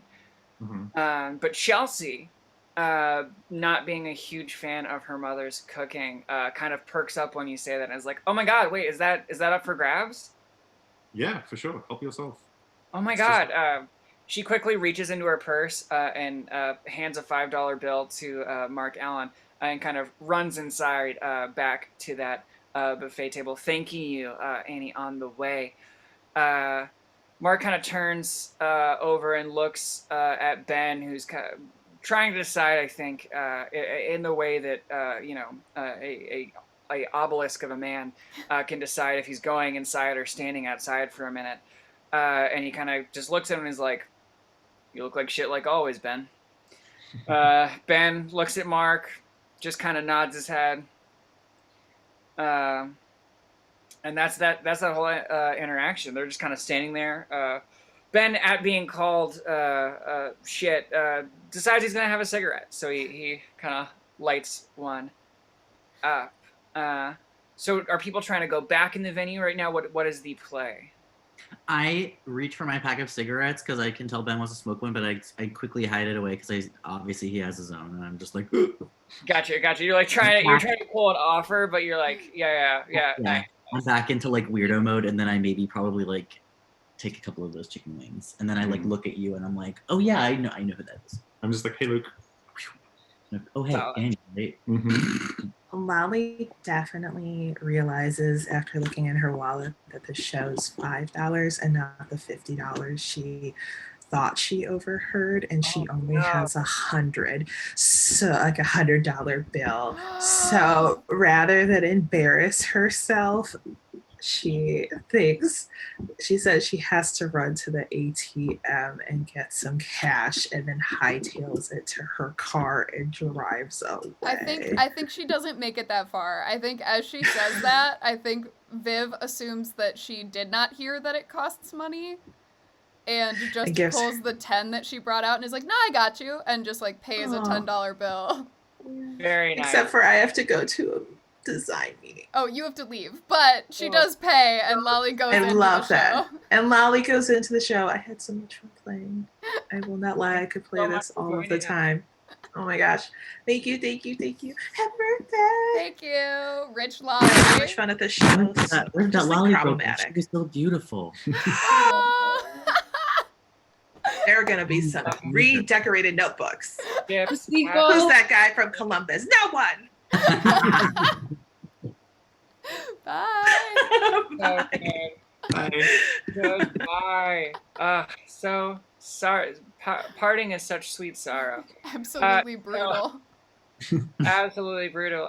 But Lolly heads off for the night. Maybe she hops on the dance floor and we just don't see her because she's faded into the background after being too afraid to approach Luke Buzzard. Who knows? But our 4 player characters are all kind of united in the parking lot in this moment. You can do anything you want now. You can go inside the venue, wait for the music to start. You can kind of, search for additional information if you want to try to pry it out of Mark. Whatever you are looking for. I think Viv thinks Annie is very cool. So I think that Viv is like, Viv in her head is like, Annie is doing what I didn't have the guts to do, right? Viv is very bad at school and is like, I want to do my band stuff and do what I want. And so I think Viv is like hanging out basically where Annie is for a little while. They haven't really talked very much ever. Right. And I think Viv is just kind of there. Is like, well, are we smoking? Okay. And then is like, wait, we're not smoking? Okay. Okay. I think Annie is definitely the kind of person who doesn't smoke, but will hang out in the parking lot with the people who do. And it's probably one of those weird things as well, where it's like, I think we had math class together 6 years ago. Yeah, freshman year. Yeah. Right. Annie was in this is a very specific memory from my high school experience, but as a senior in a math class with freshmen, or whatever that balance is, where it's the multiple. I failed algebra twice. But yeah. That is fantastic. Anyone else trying to do anything outside this venue in this moment? Trying to eat these cold chicken wings very quickly, and then with the sauce off on my jeans. I remember quickly that I'm wearing my formal flannel, and I switched to the jeans. Amazing. Solid. All right. So at the kind of we kind of sit out, we smoke a little bit, maybe Ben and Mark talk a little bit about the death of the punk scene in their community, because it's always dying. And so Mark then takes a look at his watch. It's very dark outside. No one thinks he's actually able to read it, but he kind of does the look at watch kind of react, and is like, well, I should probably head in and introduce the bands. smokes like an entire cigarette in one drag, throws it on the ground, and walks inside. It's punching pasta first, right? Yes, punching pasta is first. The impression I get is that they suck. Is that right? Or They Yes, don't Timmy not. sucks. Timmy sucks. He's like So- fine, but he as a person objectively sucks. Viv is like ready on this. Yeah, Mhm. they're very much an opening band. They play shows, they have t-shirts, they don't necessarily have a following, right. if that makes sense. Yeah, so the thing I thought when you described the band was I think that Annie specifically hates Jared, the bass player, because she also plays bass, and I've never met someone called Jared that I liked. Me too. That's a great reason. Yeah, they- Incredible. So I think she just has a real grudge against Jared and is fine to, like, I'm fine just hang out in the parking lot while the first band plays. Like, I'll go inside if everyone else does, but I'm just like, oh, fuck that guy. I work with a nice Jared, actually. I take it back, Jared's. I'm sorry. Solid. As we're hanging out in this parking lot, we see a blue sedan pull up along Main Street. It kind of slows down, and the doors open, and kind of pouring out of that blue sedan, we see an Annie Wong. We also see a Danny Ostrowski, if people are aware of that character, and we see the one and only Melissa Reyes. So I talked a little bit about Annie already, and that she's the most on the table girl at school, not a punk, but somehow able to float between the various friend groups. At the moment, she's wearing a vintage Elida Bulldogs sweatshirt and jeans, long black hair, and glasses with thick black frames. And just for context, Annie is the best friend to Chelsea. Additionally, we've got Danny Ostrowski, who is, honest to gosh, just the scene heartthrob. Heartthrob. He's literally wearing a Punching Pasta t-shirt right now that Timmy Hill's band made like 10 of last year. The man is showing up for his friends. And so if Chelsea is the queen of the scene, then Danny is the rebel prince. The kid is just dripping in edge. And lastly, I believe I said the last person getting that car. What did I say? That was Melissa. Melissa. Great. Yeah. So Melissa, she is beauty. She is grace. Melissa somehow managed to remain a fixture in the punk scene while being queen of the honor roll for the past 3 years. She wears dark wash blue jeans most days, which look preppy on the average person, but combined with her spike bracelets and Hot Topic graphic tees, the jeans somehow transform into the vessel of a punk rock goddess. She's a senior now, just for context. So those people hop out of a sedan. Annie kind of was like, "Thanks, Mom," and the sedan, like hightails it on out of there, off into the night as you see the little red lights on the back drift off, and they kind of make their way across the parking lot to the group. Danny just straight up runs into the group. He might have eaten a brownie himself earlier in this night, and gives a big hug to Luke, who he's talked with several times. But Luke, how are you reacting to this hug? I am a little shocked. First of all, because I'm like not the huggiest person, and second of all, because I didn't really think that he had this affection for me. I'm a little off guard. So I'm kind of like, hey man, like definitely don't know what to say. So contextually, Danny definitely loses some face here, but he's not gonna stop from being like Luke, it's so good to see you, man. And he kind of turns around and like says hello to the whole group as Annie and Melissa kind of follow slowly behind and wave to you all. Hey, Danny. Viv, how is it going, my dude? Oh, it's not as good as it's going for you. Yeah, honestly, I'm having a pretty stellar night, man. Punching Pasta's playing. I may or may not have smoked a little bit of something on my way over. Nobody would know. Really? You mean that? Hey, Danny, you No. want some chicken? No. Danny just starts laughing in this moment and falls on the ground a little bit. Viv's like, no, Danny, upright is best. Upright is best. Cool. He straightens up, but now is kind of like has the posture of the Tin Man. So he's really just kind of in it in this moment.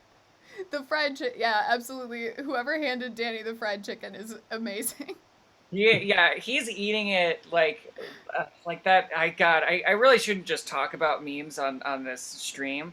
But it's like that one where it's the drawing of them like offering like a piece of cheese, and it's like, you have saved my life. Danny is just getting all the sustenance in the world out of this fried chicken wing, and he's really just clinging to it, like he's like in a tumultuous sea as he clings to this life raft. I think I Annie also wave to the other two who join us as we yeah. keep Annie Danny and Melissa upright. are kind of laughing to each other about Danny. Neither of them have really you can kind of tell immediately by smell and just general demeanor that neither of them partook, and they're both kind of happy to see all of you. Yeah, I think I'm kind of giggling with Annie of just like, what is this fool doing? Like, you're both just kind of like laughing about Danny, who is just really he's on a trip. He's somewhere. One question I have as more people show up, and this is just kind of a general question, as someone who like has been known to come to these shows to try and hook up with people, who might I have hooked up with in the past versus not? That is a great question. So I mean, I guess to start with a question.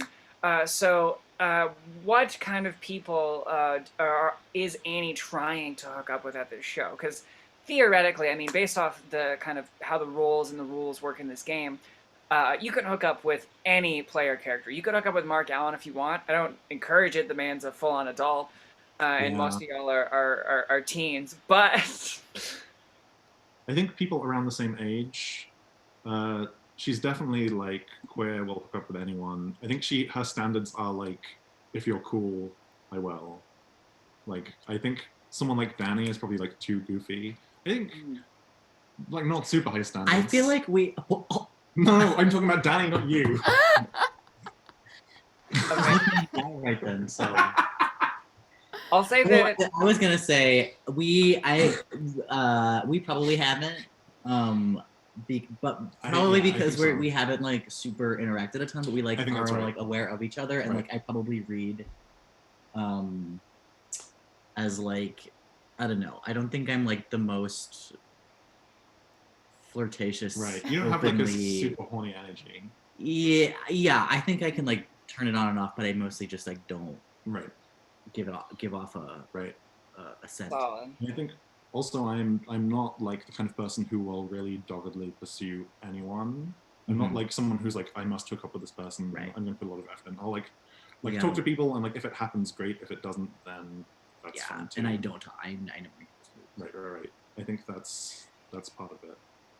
I think anyone like around the same age is like a potential. Then I will definitely say that of characters, one that you've already met tonight at the pod, like Matt Benning, is definitely someone on the table if you choose that you wanted to have hooked up with them. That can definitely be a possibility. George Medic, the drummer for Fuck Bill Clinton, he definitely is someone that you could have hooked up with at a certain point. Martha Engers is like a situational dependent kind of hooked up on it. Like you might have done it once, but she doesn't really go home with a lot of people. Right. And then I think that's really kind of named characters at this exact moment that I would be comfortable saying in the past could have hooked up with you. So it's whatever you want. We can find that out along the way. As Annie is like sussing people, I think Viv is trying to suss if Annie and Ben have hooked up. I don't think so. I mean, I'm like maybe, but it seems like Ben has there's like some specific stuff going on there, so I don't know. Yeah, I think it's just the energy of Viv being like, Ben is so cool and Annie is so cool. Oh no, maybe they're already secretly hooking up and I didn't know. Like, I think it's more of that energy of being a late high schooler who's like, oh, I'm surrounded by all these cool people. They must know something I don't. Yeah. Yeah, I also don't think Annie is the kind of person who's like has an arrangement with anyone necessarily. Gotcha. She's just someone who like whatever. Like if it happens again at the show after we've done it, that's fine, great. But, like we'll never be like okay, we like have an arrangement. Mhm. All right, and at that moment, you begin to start hearing the drums and bass kick in from inside the VFW. It is clear at this moment that Punching Pasta has taken the stage. Let me pull up something. That was great. So we got Timmy Hill shredding on the guitar with his shriek-like vocals. They're not necessarily playing covers, they're playing originals, but they're kind of soulless originals, so they could very well be covers you wouldn't know. The drums are being kicked, and Jared is really just jamming out on that bass. And you can kind of hear the energy permeating through the walls. As that occurs, Danny screams at the top of his lungs. He's like, "Oh my God!" And he runs inside the VFW as fast as he can. Bye, Danny. Presumably headed for that dance floor. Melissa and Annie Wong kind of turn to each other and like, well, we should probably head in. Is there anything anyone wants to do before Annie and Melissa kind of head into this VFW? I think I make eye contact with Luke or Viv or both and just roll my eyes and make the back off motion with my hand. Solid. I'm looking busy. You know what I mean? Yeah, you're not trying to be Scoops Obvi. You really don't want to even get like. You're not trying to make you don't want to pull a Viv in the mirror earlier. I learned a lesson from that. But I also welcome. like very much following them into the VFW. Like we're gonna be in the same vicinity. Yeah. You're I go with JJ to support. Solid. Ben is definitely still out in the parking lot smoking. Yeah, I gotta go in with JJ because I can't do this. I like make a face at Annie that like indicates that I'm like going to be a buddy for my pal. Mm-hmm. Solid. Fuck And Timmy.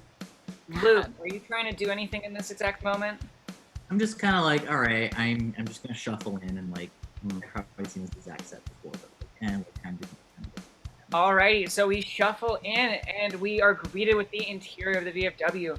A lot of the folding chairs and tables have been kind of pushed off to the various edges. There's the very stereotypical punk image of just a pile of winter coats on one of the tables.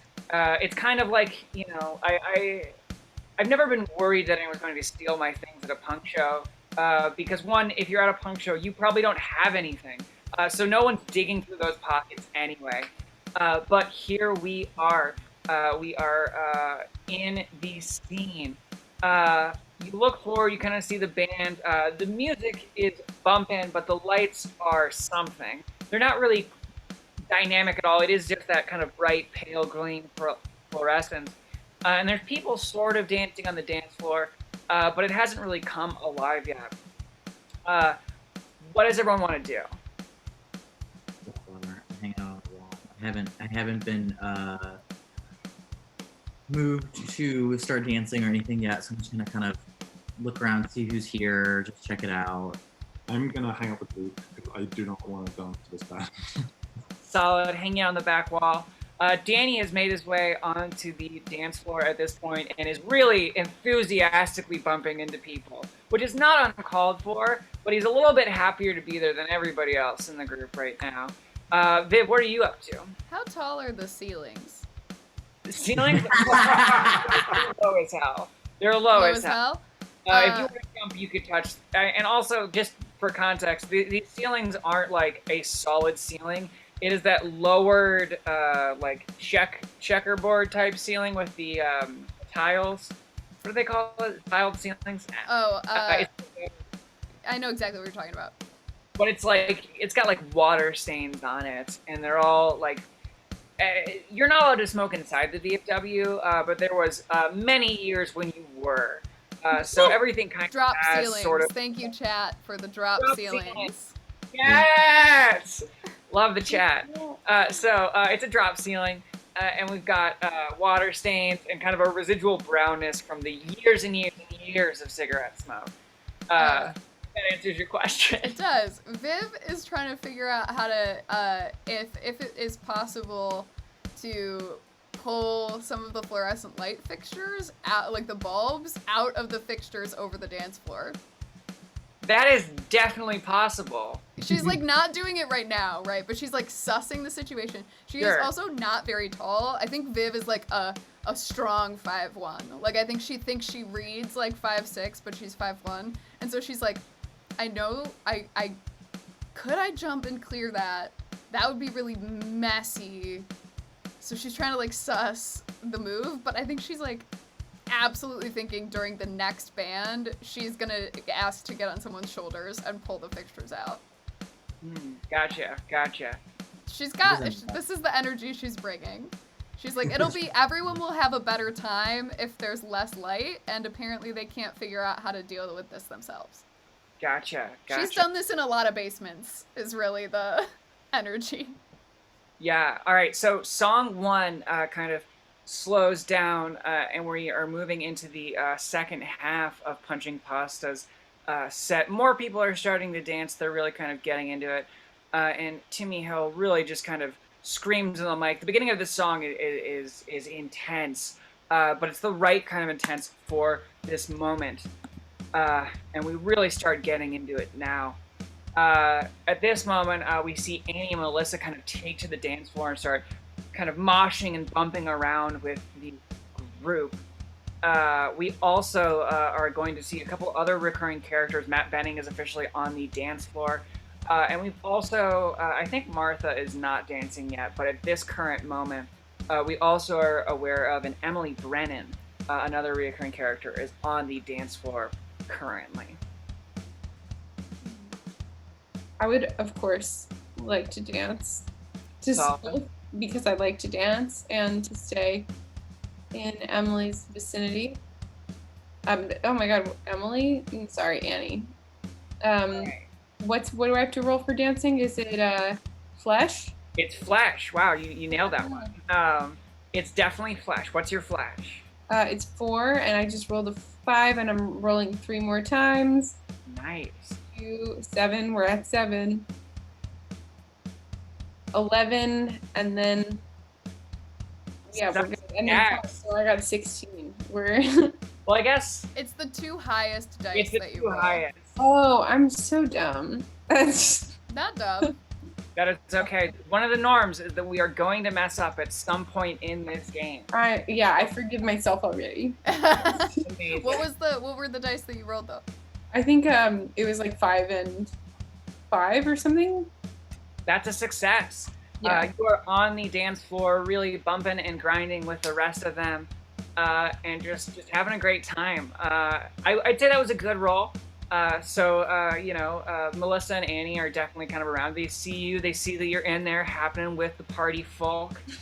If you want to say anything, we can roll for that. But we just dance for another time. I think, maybe I say something. Well, you only roleplay once, except for when you roleplay multiple times. That's true. But when I want to say something, it's which one? It's feel. Okay, I only got 2, but let's see. 4 plus 1. All right. So you try to say something.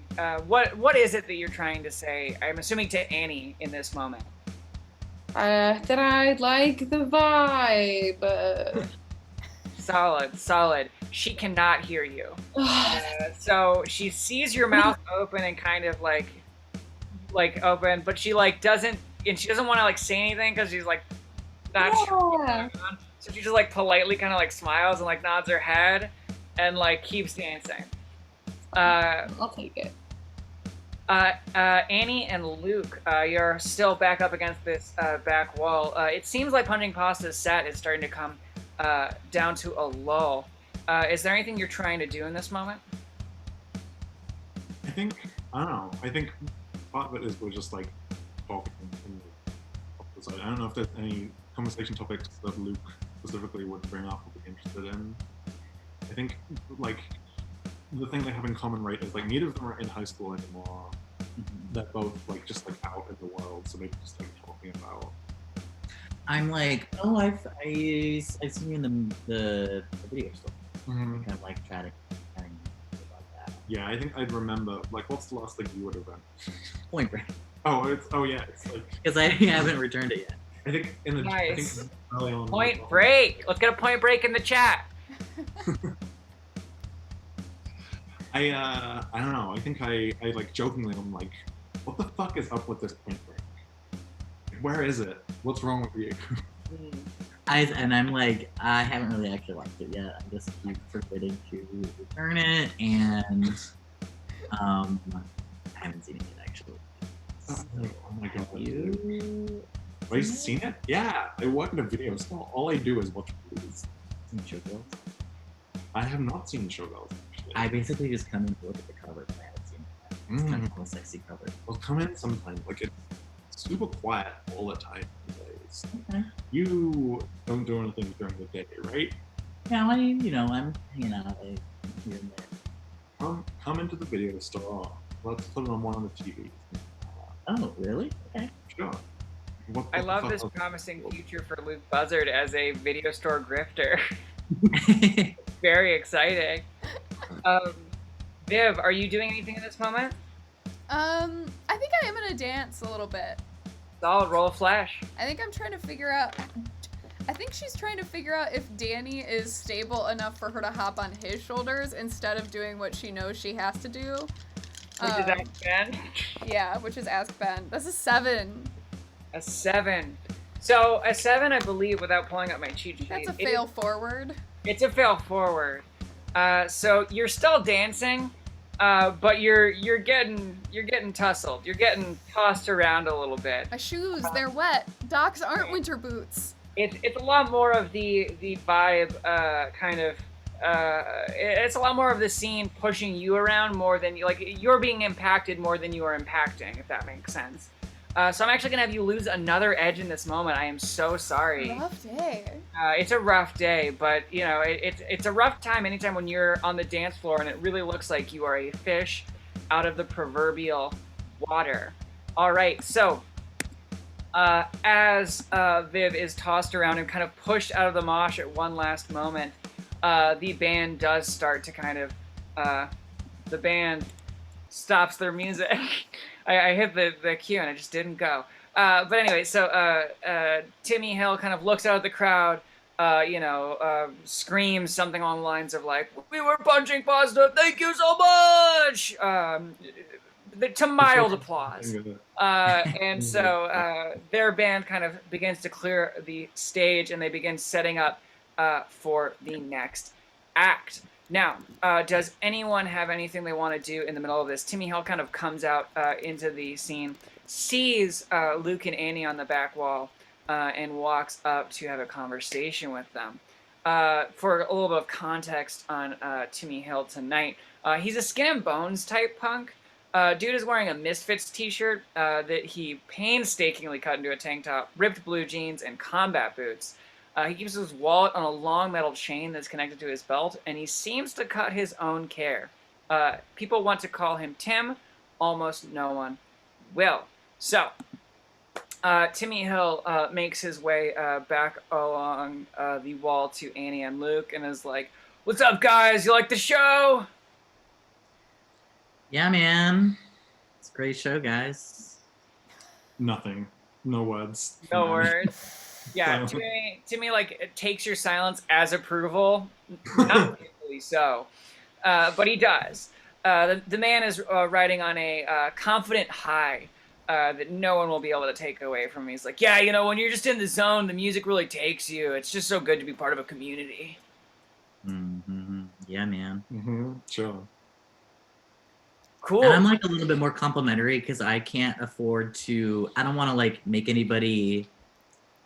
I don't want to make any enemies, and I want to be in basically everybody's good graces. But I'm not like overly like, yeah, that was great. I'm kind of like, yeah, man, cool, like.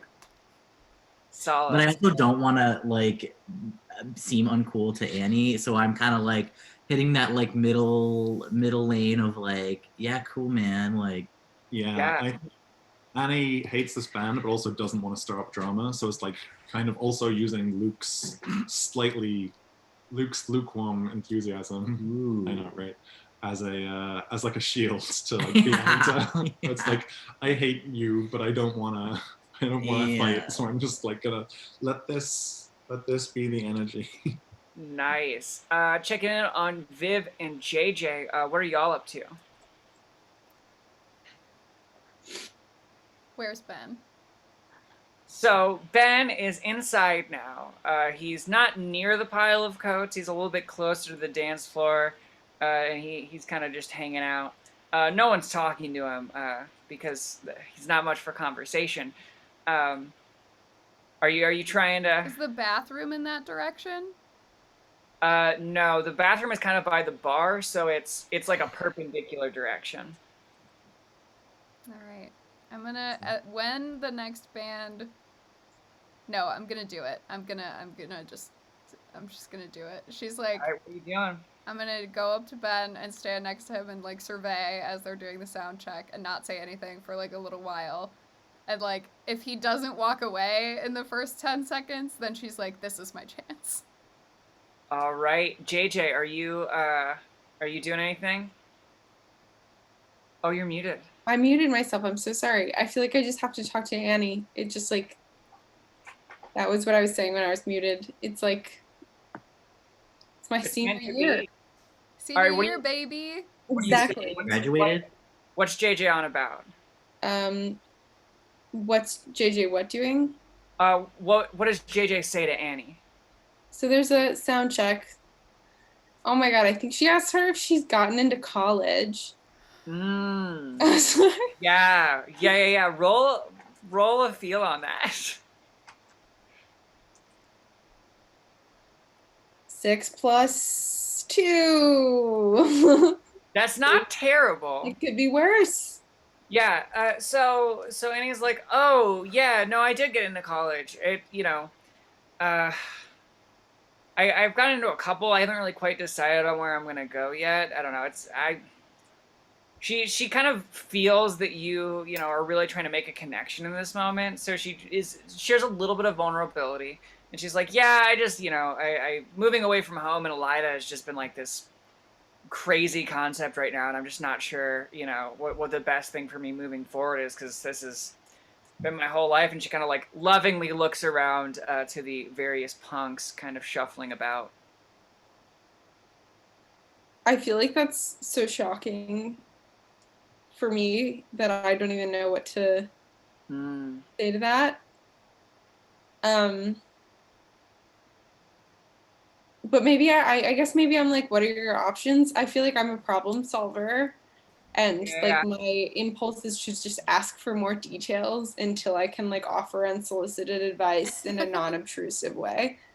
That's She's gotten into a couple of schools in Cleveland. She's gotten into she's gotten into the community college nearby in Elida. She hasn't quite decided on a major for anything yet, because even though she is, very popular and very successful in high school, she spent a lot of energy on that, and so she doesn't really do much other than go to shows and sporting events and things like that. I feel like I am going to Case Western for tennis. That's nice. In my head, and that's in Cleveland, if I'm not lying. And I think Cleveland's not that far, and so I say Cleveland's not that far, because that's like kind of what's in my head. It's like the city, right? Like I guess the big city is Columbus, but the bigger city is Cleveland. And are you insinuating anything by saying like it's not that far? Like, are you trying to like lay down? I don't actually think that I am. Maybe I'm afraid that I did that, but I feel like it's not that big of a decision, Gotcha. Or like it's gonna be okay no matter what. Gotcha. Very, very solid. And with that, the next band has taken the stage. So we started out with a punching pasta, and we're going straight into a magic marker. We've got Mark and Trent Reed jamming out together. It is so lovely to see two brothers together against it all.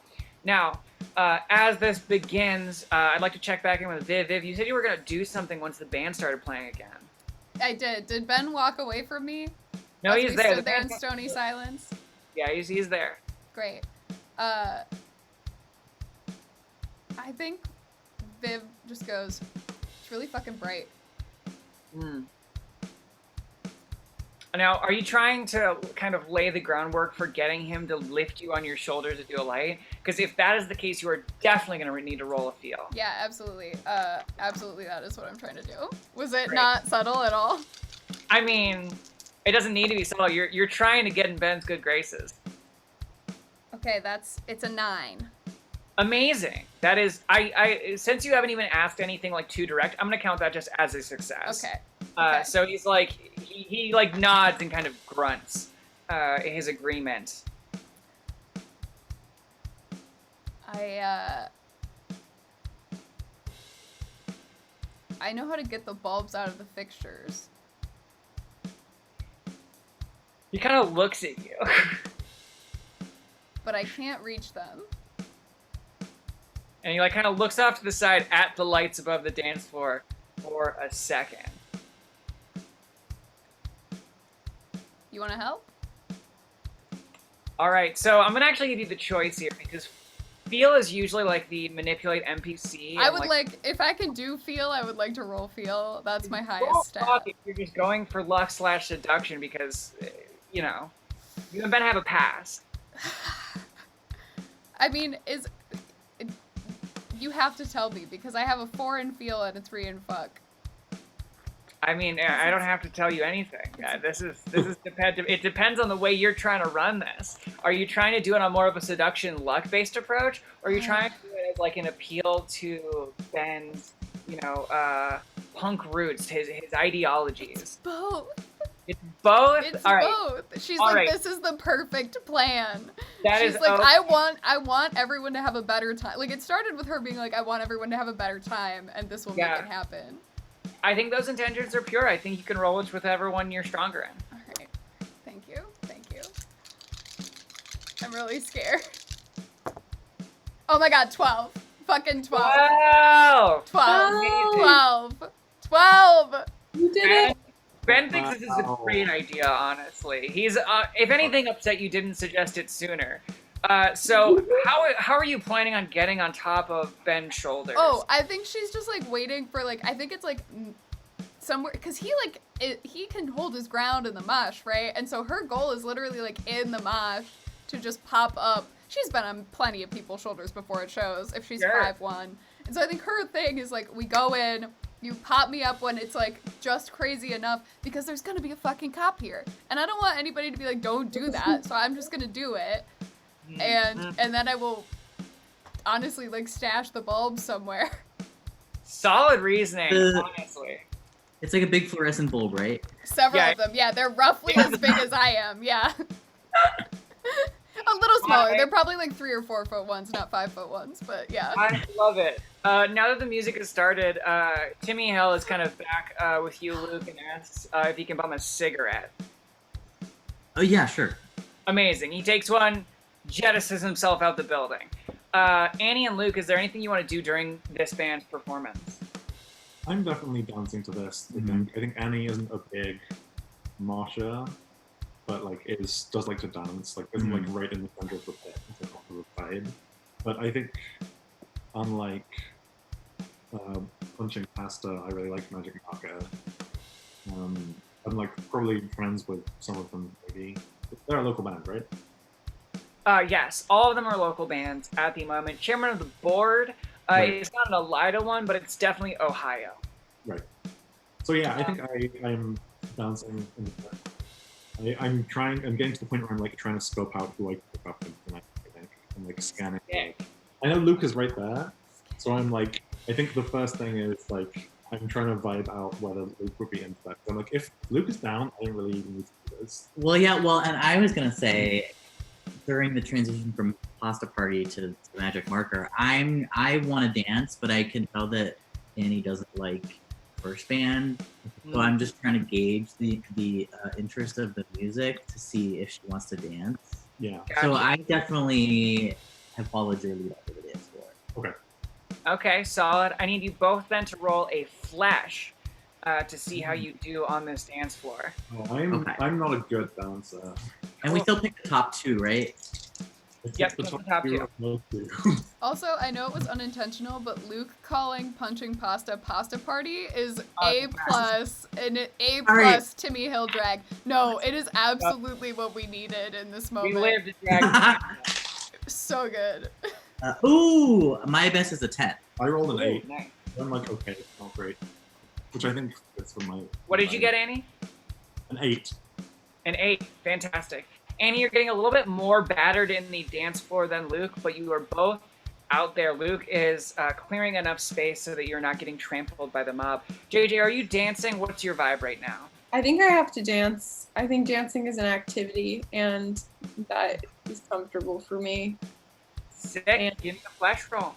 All right, I've got Quattro, so let's see how I do. 3, 4. Sorry that I'm using my computer and it's slow. 6, I love the athlete with a 4 flash.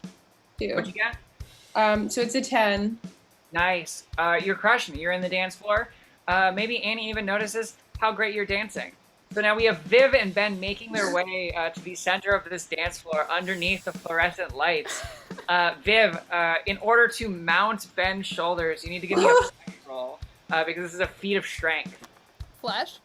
Flash. Okay. Okay, 10. A 10. A Amazing. 10. You effortlessly hop on top of Ben's shoulder. She's so sweaty. Like, Hoist you she's so up. sweaty. Ben is also sweaty. And Yes. this is, I would just like to take a moment just to say that this is probably the most physical contact you've ever had with Ben, and you have made out with him. Yes. The man is withholding. But it is at this point that you actually feel a pretty strong connection. This is probably the first time that both of your goals and ideals have lined up so perfectly in this amazing collab moment as you are hoisted into the sky to take out these bulbs. As you're doing it, as you're undoing the bulbs, you kind of see, I mean, you don't do it like an actual light bulb. I know how you do fluorescence, but this is just where my brain was. As you're doing this, you see Mark Allen kind of giving you like a weird look from across the venue, but he's not actively telling you to stop, which is honestly all you need. So you are able to pop those lights out, and the crowd like cheers. Let's get a woo in the chat for kind of emulate the wonderful kind of mosh mentality we're getting as the lights go out and we are finally able to dance. But all good things come to an end, and after a few more minutes of playing, Magic Marker ends their set, and we prepare for the piece de resistance, the final band of the evening. You love them. I love them. It's chairman of the board. Now, they're setting up right now and doing their sound check. Before this last band gets on stage, is there anything anyone really wants to do? Fantastic. JJ, did you have something there? No, I'll wait. I feel like, yeah, I'll wait. Amazing. Well, chairman of the board gets right to it. And as they begin, you've got Johnny dead. Honestly, people are amazed he's not. The man puts everything of himself into performances. He's the lead singer and he also plays guitar, but honestly, the man is a legend. Johnny does mostly playing rhythm, so you have the immutable, the wonderful Martha Angers on stage as well, just fucking rocking out, and George Medic bringing his heroin addict type aesthetic to those drums. The band is feeling it. If you would like to continue dancing in this moment, I would need you all to roll a flash for me. Viv, are you dancing now? Are you still on the shoulders of Ben? I don't think she's dismounting until there's like a good reason to. Like either if he's like moving out or if she's like. Great. There's no words for this moment, and I think that's kind of poetic about the type of person that Ben is. But I need you to roll something to convince him that he shouldn't just drop your weight. Oh. And I'll let you roll a fuck if you'd like, because at this point there's something sexual about being lifted by a man above this. Well, fuck or flash are both 3s, so yes. If it's not feel, then I'd rather it be one of those, Not I guess. feel. Oh my god, 11. Crushing it. Yeah, no, This he's is unreal. this is the best you've ever done with Ben. I'm honestly stoked. Oh my god.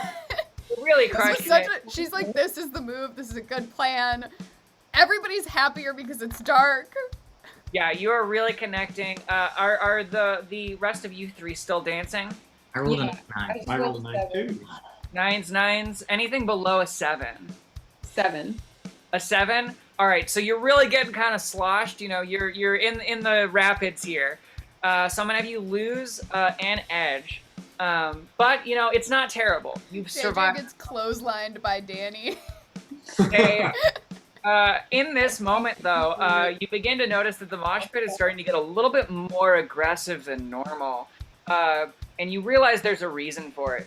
The wrestling team is actually out, and they've also been looking for a way to cut loose. They've lost their last 6 meets, so they're really just kind of trying to take it out on somebody who can't fight back. And so they're really kind of shoving and pushing around in this scene. I feel does like I anybody know the reaction to wrestlers just from the whole sports scene, and that makes me really mad. Damn, yeah. Are you going to do anything about it? What can I do? Well, there's a couple. You can try to fight them physically. You can try to enact emotional violence on them. You know. I would like to enact emotional violence on the wrestlers. However, I, as myself, don't feel creative enough to know what I would say to the wrestlers and who they are. I'm having a hard time coming up with an emotionally violent thing to say. You could also, it doesn't necessarily, like, the emotional violence doesn't necessarily need to be communicated, like, verbally. Okay. You could also do it, like, you know, with body language. Mean mug 'em. Some, like...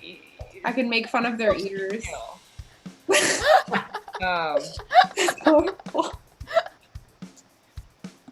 So are you trying to do emotional violence? I feel like I am going to inflict emotional violence on the wrestlers. All Yeah. right, that is talk shit.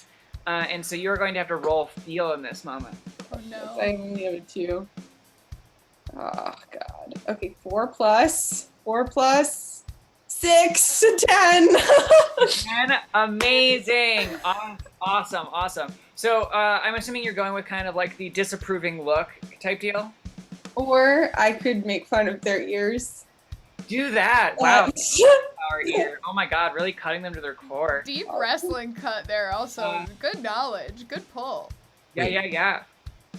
Have you ever seen wrestlers' ears? Oh yeah, no, yes. They have, Don't you wear those little like earmuffs? that's why they do. Earmuffs, Yeah, but because they all get really fucked so you up. get them beat and they would fill with fluid from just years of abuse and they called them cauliflower ears. Oh, sure.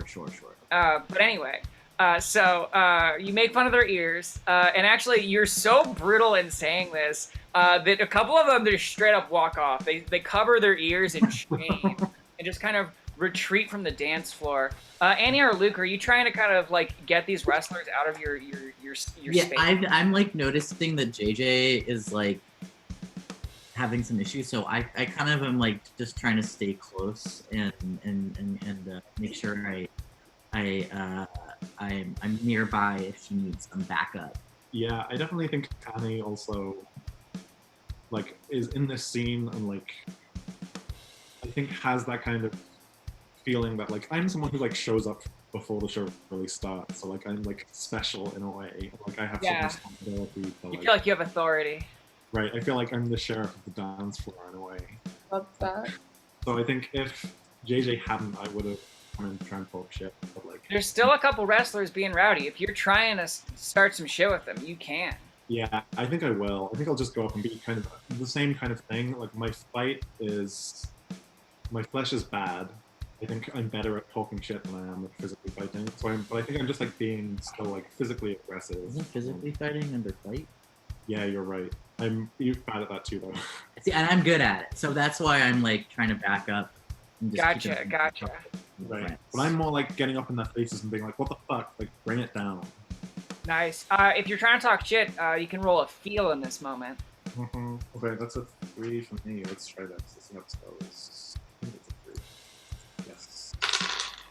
Oof, that's a 5. A 5. Oh no. So Yeah. what kind of a thing are you trying to say to these wrestlers? I think I'm just like getting up in the faces, like coming up real close and like trying to be physically intimidating and like yelling, like chill out, like bring it down. They just start laughing at you, just right back at you. They're not. If anything, they're kind of emboldened by this. You actually lose one edge in this moment, and the wrestlers just kind of go back to being kind of rowdy assholes.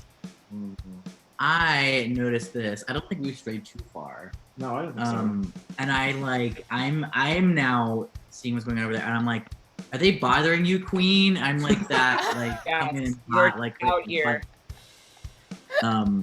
Yeah, and I'm like, I kind of also start to go in on them, and I'm kind of shoving back a little bit because if they're like moshing, I'm just like moshing them right back. Nice. So are you you're trying to essentially outmuscle them in this moment? yes. Ooh, Let's throw down, roll a fight. I actually have a 3 in the fight as well. Can we both roll fight? I like Yeah. the of us like back to back, Yeah. surrounded by Make things wrestlers. easy for 'em. I have a 4. Because we're So action heroes in the midst of this Ooh. mosh pit. I rolled a 9. So I 9. I rolled a 7. I got a 1, a 1, and a 6. got a 6 and 3 3s. The good news, though, is when it comes to throwing down, a 7 is still technically a success. So y'all are really just kind of flexing your punk rock elbows. And that combined with the emotional abuse that JJ rendered, you are able to kind of turn down these wrestlers to the point where they kind of shuffle off to the sides, and you and your punk rock friends are able to mosh and dance into the night, enjoying these sweet, sweet, sweet sounds of Chairman of the Board as Martha Angers carries you away on an amazing guitar riff that makes you want to think this night might never end. But unfortunately, all good things do come to an end, and the music dies. The band starts setting up their vans and everything to take everything home, and Mark Allen starts kind of thanking people for coming out for the night. Now, this is about the end of the venue's show. If you are trying, to make anything else happen before you head back to your domiciles, now is the time. I'm making eyes at Annie at this point. Oh yeah, I'm like, do you want to go back to my place? Yeah, Do we yeah. go- I'm like, oh yeah, like a girl asked me out. Mm-hmm. I'm like a little flabbergasted, but I'm like, yeah. I love Covered that. in wrestler sweat. I think there's something really funny about the idea of making you two roll to see if it works, but I'm just gonna let you have this one. I think that is a definite success. Y'all have definitely bonded over this night. He's earned it. You know, pushing around some wrestlers can soften even the hardest of hearts.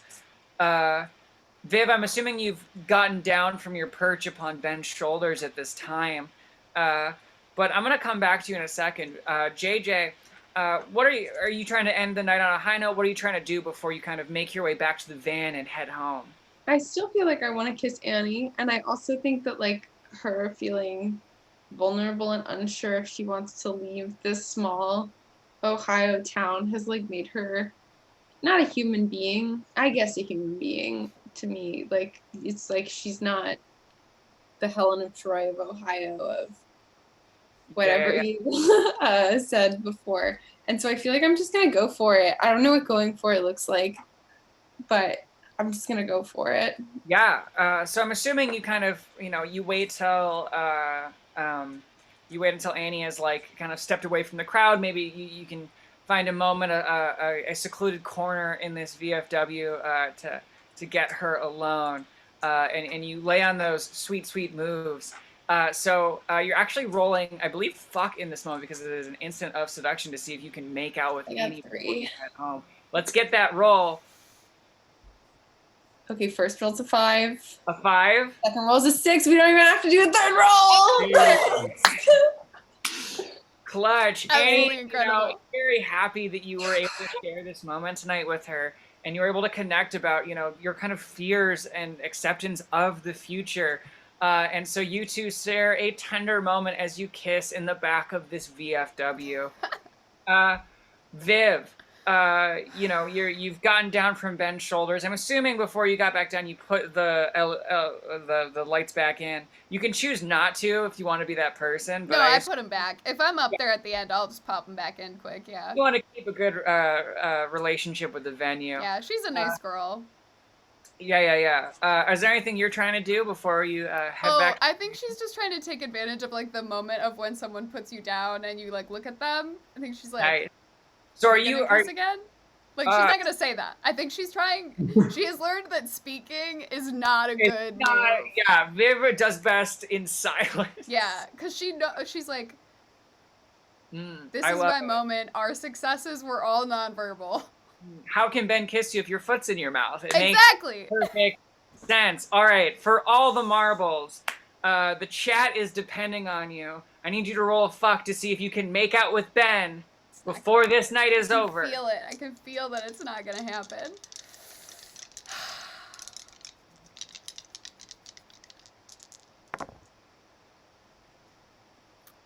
It's an 8. An 8. It's an 8. Is good enough. Wait, a what now? It's an 8. It is a 5 and a 3. That's an 8.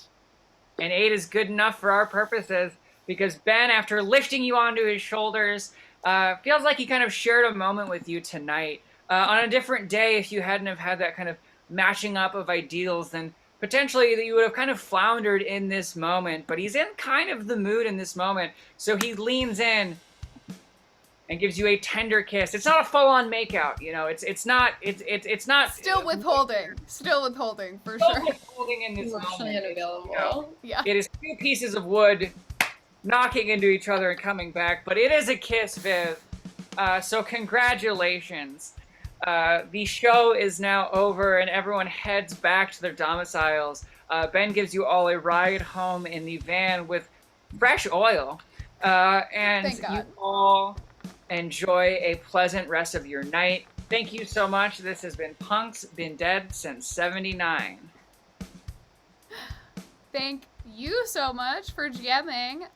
Again, we had a beautiful, lovely cast of GM Joyce, Katie as JJ, Charlie as Luke, and Jay as Annie. Again, I am Claire at Claire the DM as Viv Glenn, aka the Floundering Girl. And thank you all so much for watching. We just dropped the last of 3 free itch.io downloads of the game Punk's Been Dead Since 79. Again, this has been Punk's Been Dead Since 79 by Jeff Lewis at Jeff Lewis on all the socials. Thank you all so much for watching my very first stream. Yay!